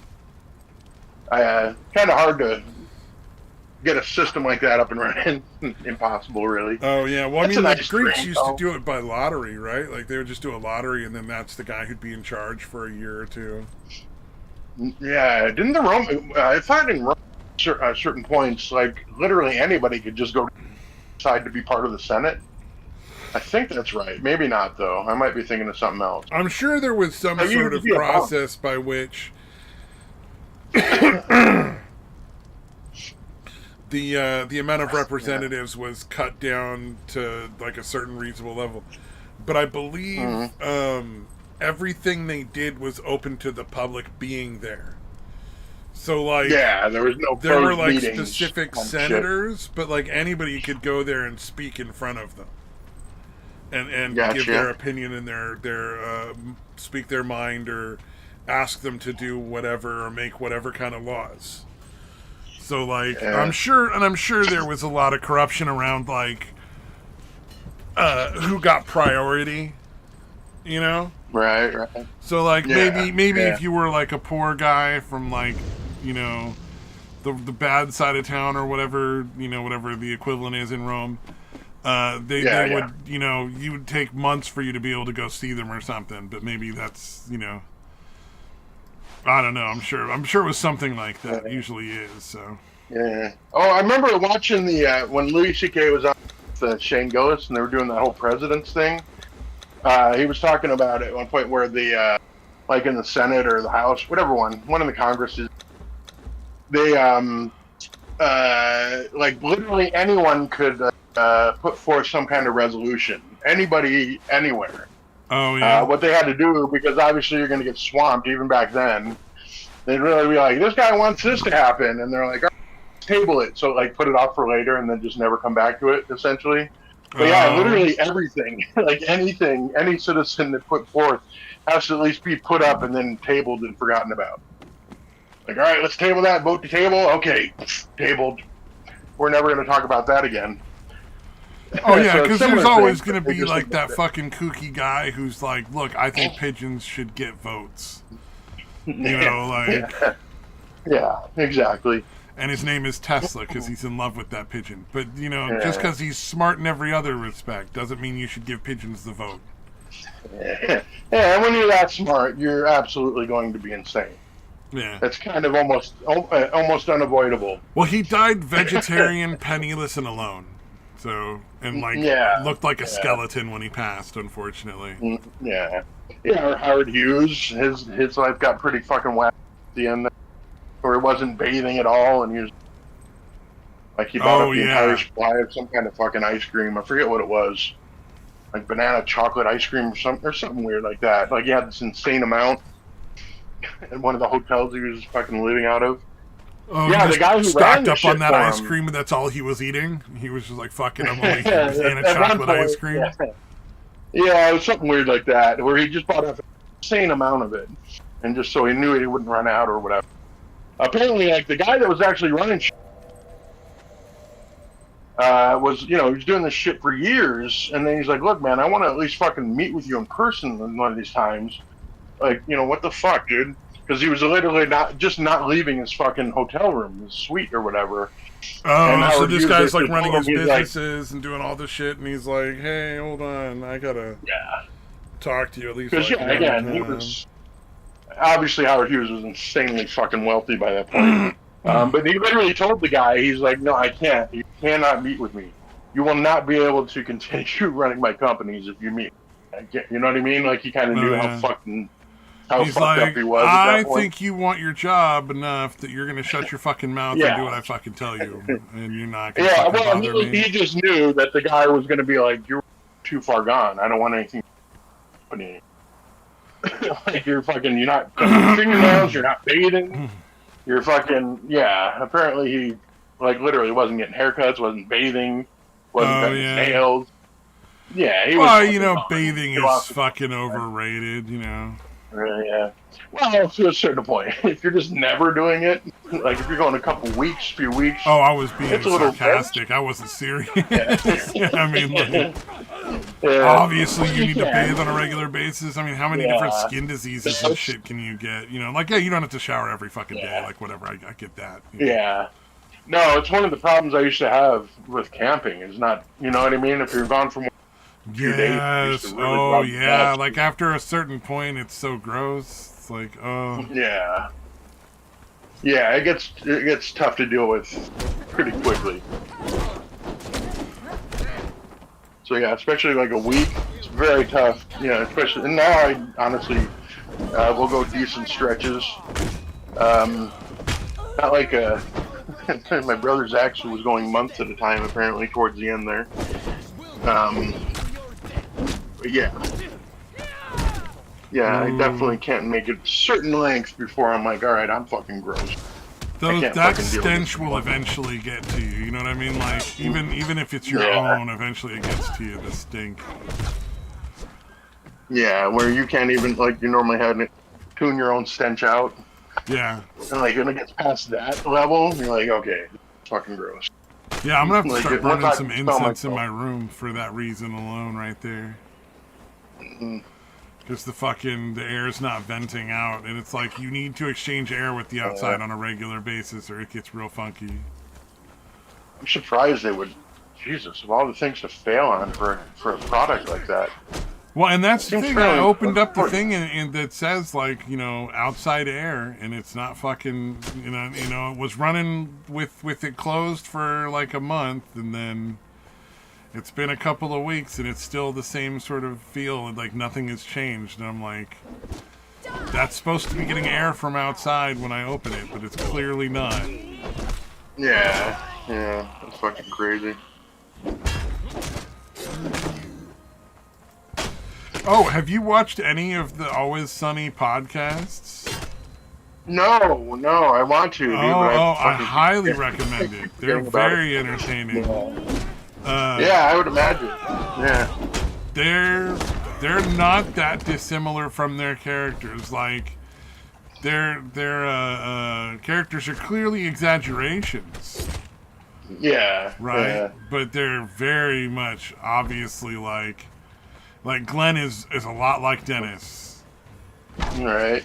But in like a It's charming just like and pleasant way. Like you would get a kick out of laughing at him making all these complaints about stuff, like that kind of thing. Yeah, I gotcha. It's funny. They're just slightly less shitty versions. For the most part. His stuff is like he's not really that narcissistic, like he's not. Yeah. But he's very much like a weird guy who does weird things and doesn't understand why. Like the eating cereal while driving. That was a thing he actually did. Oh yeah, I forgot you told me about that. Fucking hey, dude, that is fucking amazing. Can you fucking imagine getting out of the car, you accidentally bumped the back end of somebody's car, and you're like, oh, okay, well, no damage, no big deal. And they're like, no, you don't understand, there's milk all over everything. Like, yeah, you made me spill my bowl of cereal. And being like, that's your problem. Like, why on earth would that even be? That's not a thing you should have even had on. That's very irresponsible, like. Yeah. Yeah, I would, again, my entire life, when you said that, I'm like, why the fuck would you try to eat a fucking bowl of cereal, dude, and driving? Yeah, again, anything I've ever tried to eat, if I can hold it in one hand, you know what I mean? And I can set it down immediately after I'm not, you know what I mean? When I'm not eating, set it down and get both like a hands back on the burger, wheel. fries, chicken nuggets are pretty good for that. Yeah. There's burritos. Depending, you know where the burrito places you can go for that are. All yeah, it's gonna have to be the smaller ones, like not a giant fucking. Well, like a Taco Bell burrito is gonna be fine, but like a a Chipotle burrito is probably not gonna work out. It's gonna be far too big. Yeah. But yeah, dude, anything that's that involved, dude, no way. Wouldn't even fucking think of that shit. Yeah. As far as sins against humanity, it's not a great deal, but yeah, definitely show a bit of Oh yeah, I'm not gonna be like disregard for your fellow humans that you're gonna get out fucking cereal while you're driving. It is a little fucking narcissistic, I guess.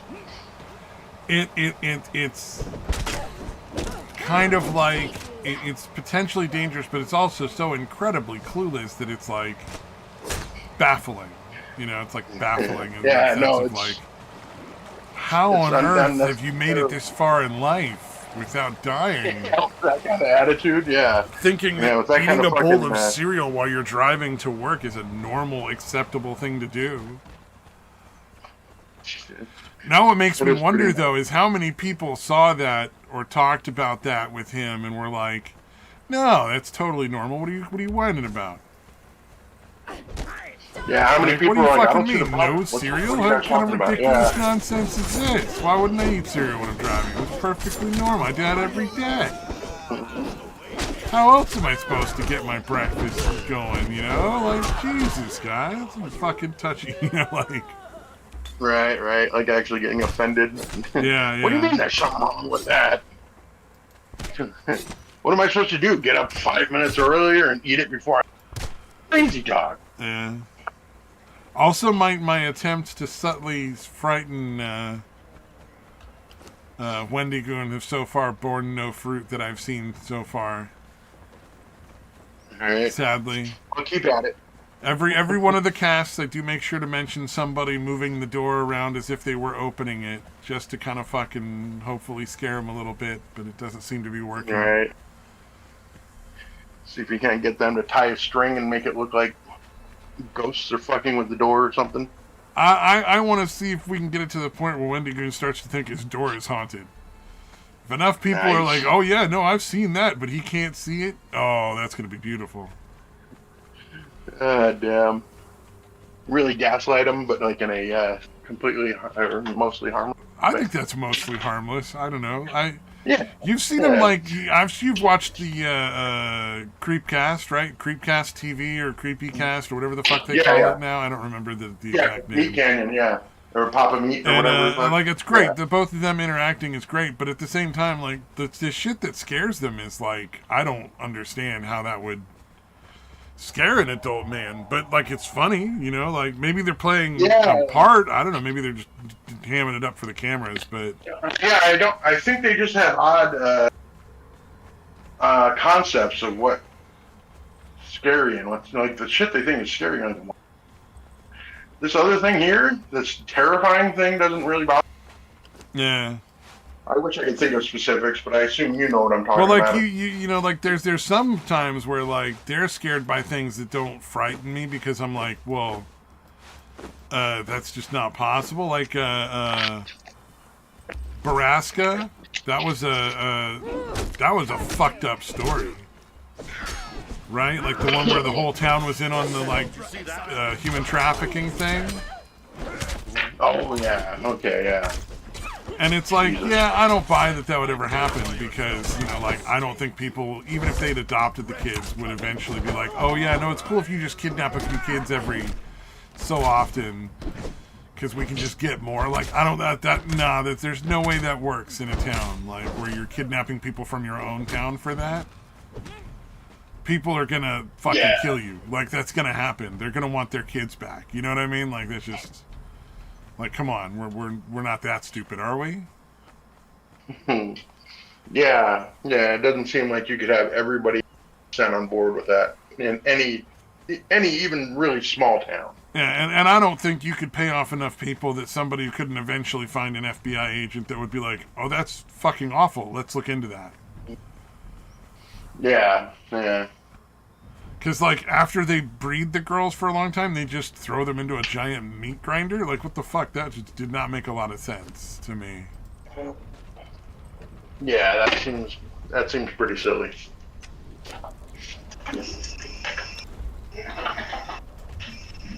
Oh, that's weird. Yeah, it's like, fuck, I'm trying to remember the, did you ever see the Summer of Sam movie? You know, about Berkowitz, the son of Sam killer, the one that's with the dog. No, I've never seen that movie. Dog. Oh, God, dude, there's a scene where the fucking Because Berkowitz, do you know what case I'm talking about? David Berkowitz, the son of Sam Killer. Yeah. He thought was, the like, dog was shooting telling people. him to kill people. He was shooting them or something. Yeah. Okay. Well, there's a scene where he is apparently the dog walked into his room and just starts talking to him in a human voice, and it's pretty like normal. Like a scene like that scares the shit out of me, or not scares me, but it's so unnerving the way they did it. I'll have to show it to you. It might not bother you the way. There's something very off-putting about a crazy dog telling somebody to kill, just kind of matter-of-factly starting off. Oh yeah. Yeah, I'll find it. Yeah, I'll find it for you. Oh no. I totally get what you're saying. Yeah, no, it's if something is like real or has the potential to be real, it's far more likely to be effective in making me scared. But like that's so rare to see in anything. Kids saying psychotic shit is even worse. Like if you have a homicidal kid in the show, dude, that's fucking terrifying. Yeah, one of the things that to me made what was that movie where the kid he ended up like fucking his nerves up so he couldn't really feel pain. What was not sure. He became like a superhero, and then there was like the little girl that was working with her dad who was an ex-cop, and like they were butchering people. She had a foul mouth. Chloe Grace Moretz played her. Kick-Ass. That's what I was thinking of. Oh, okay. Right. One of the things that made that feel more real to me, like, because the whole point was that it was supposed to feel like, yeah, in the movie, superheroes always have everything work out really, but like in real life, if somebody actually wanted to do that, people would fucking die. People would get fucking injured. It would be really scary and dangerous and traumatizing all the time. You know what I mean? Like, but what made that real for me was that the little girl was just absolutely like beyond profane through the whole movie, because it's like I could absolutely see how somebody whose moral compass allows them to teach their fucking 12-year-old how to kill people and encourage them to go do it would absolutely not care what kind of language that kid would use, and that kid would be just fucked in the head, you know, like yeah. Jesus, dude. Have I not seen? I don't think I've seen the movies. Now that I think, I don't think I've seen Kick-Ass is amazing, dude. Jim Carrey's in the second one. Check it out. And as much as people make fun of Jim Carrey, like, he is an exceptional actor, because I'm gonna tell you right now, I did not know he was in the second movie until after I'd seen the movie. Right. Yeah. No. He's one of the ones, kind of like Adam Sandler. He's another one that's actually a great actor. Whatever. Yeah. No, I loved him in like Eternal Sunshine of the Spotless. Oh, love that film. Great movie. Yeah, and he's great in that one, dude. Robin Williams in What Dreams May Come was one of my favorite films. I really like that one too. Yeah, or Good Will Hunting, a little smaller part, but still a pretty big part. Good Will Hunting, and then there's the other one where he's like teaching Shakespeare or something. I can't remember exactly what it was called, because I haven't seen it in a while. My Captain one. What the fuck is it called? Dead Poet Society. Yes, that's the one. And I think one of the kids kills himself or something. Yes. Yeah, he wanted to be like a actor, and his dad would just not let him. And the weird part about that to me was like, so your dad won't let you, so fucking what? Go do it anyway. Like, you're only going to be in the house for like another year. Like, why are you killing yourself? That was why it made it so tragic. Yeah, well, I don't know. I don't know if it's that age to see beyond their little part of the world. No, I know. I'm just saying from outside, that's what made it tragic, is because as an adult watching from the outside, you understand that it's only going to be for like a year or two, and it's really not that big a deal, and he can wait and just do what he wants when he's 18. You know, like, just pretend to go along with your dad, save up all your fucking money, and then the second you have a chance, just go do what you want to do, and he can go fuck himself. There's nothing he can do once you're 18, you know? Yeah. Yeah, I feel like, yeah, if someone had let him know that, like, yes, I understand that this is fucking, it seems like there's no end to this, but trust me, once you're an adult, you'll be fine. You can do whatever the fuck you want.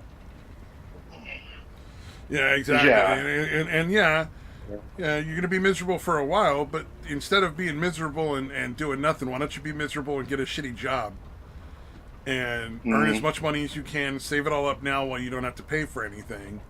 And then when you are 18, you can go pursue your dream with the savings that you've built up over a couple of years and be way better off than any of the other fuckers that are doing it. yeah, yeah, not be dependent on your fucking domineering psychotic father. Have a nest egg so that you have a lot more financial freedom to make the choice to potentially put your job at risk to go do audition for a part that might be important. Um, yeah, it's definitely hard for kids. Although, yeah, I definitely remember telling my son that. I'm like, look, man, all this school shit that seems super important, I can promise you're not going to give a shit as an adult. Within a year or two of being out of school, you're going to realize how fucking retarded it was that you gave a shit. Oh, yeah. Because the minute you get into like Although a he real was better than job, I everybody's just completely different. Like nobody's there. It's extremely rare to deal with a bully at work. Yeah, yeah. Unless it's the manager. The only time you ever have that problem is if the manager is a bully or has like those tendencies or something. Yeah, yeah. So Um, yeah, yeah, everybody just wants to do the fucking job as quick as possible, get everything done as easily as possible, and move on with their yeah. Be fucking happy. day and go home and not have to be there anymore. So Indeed.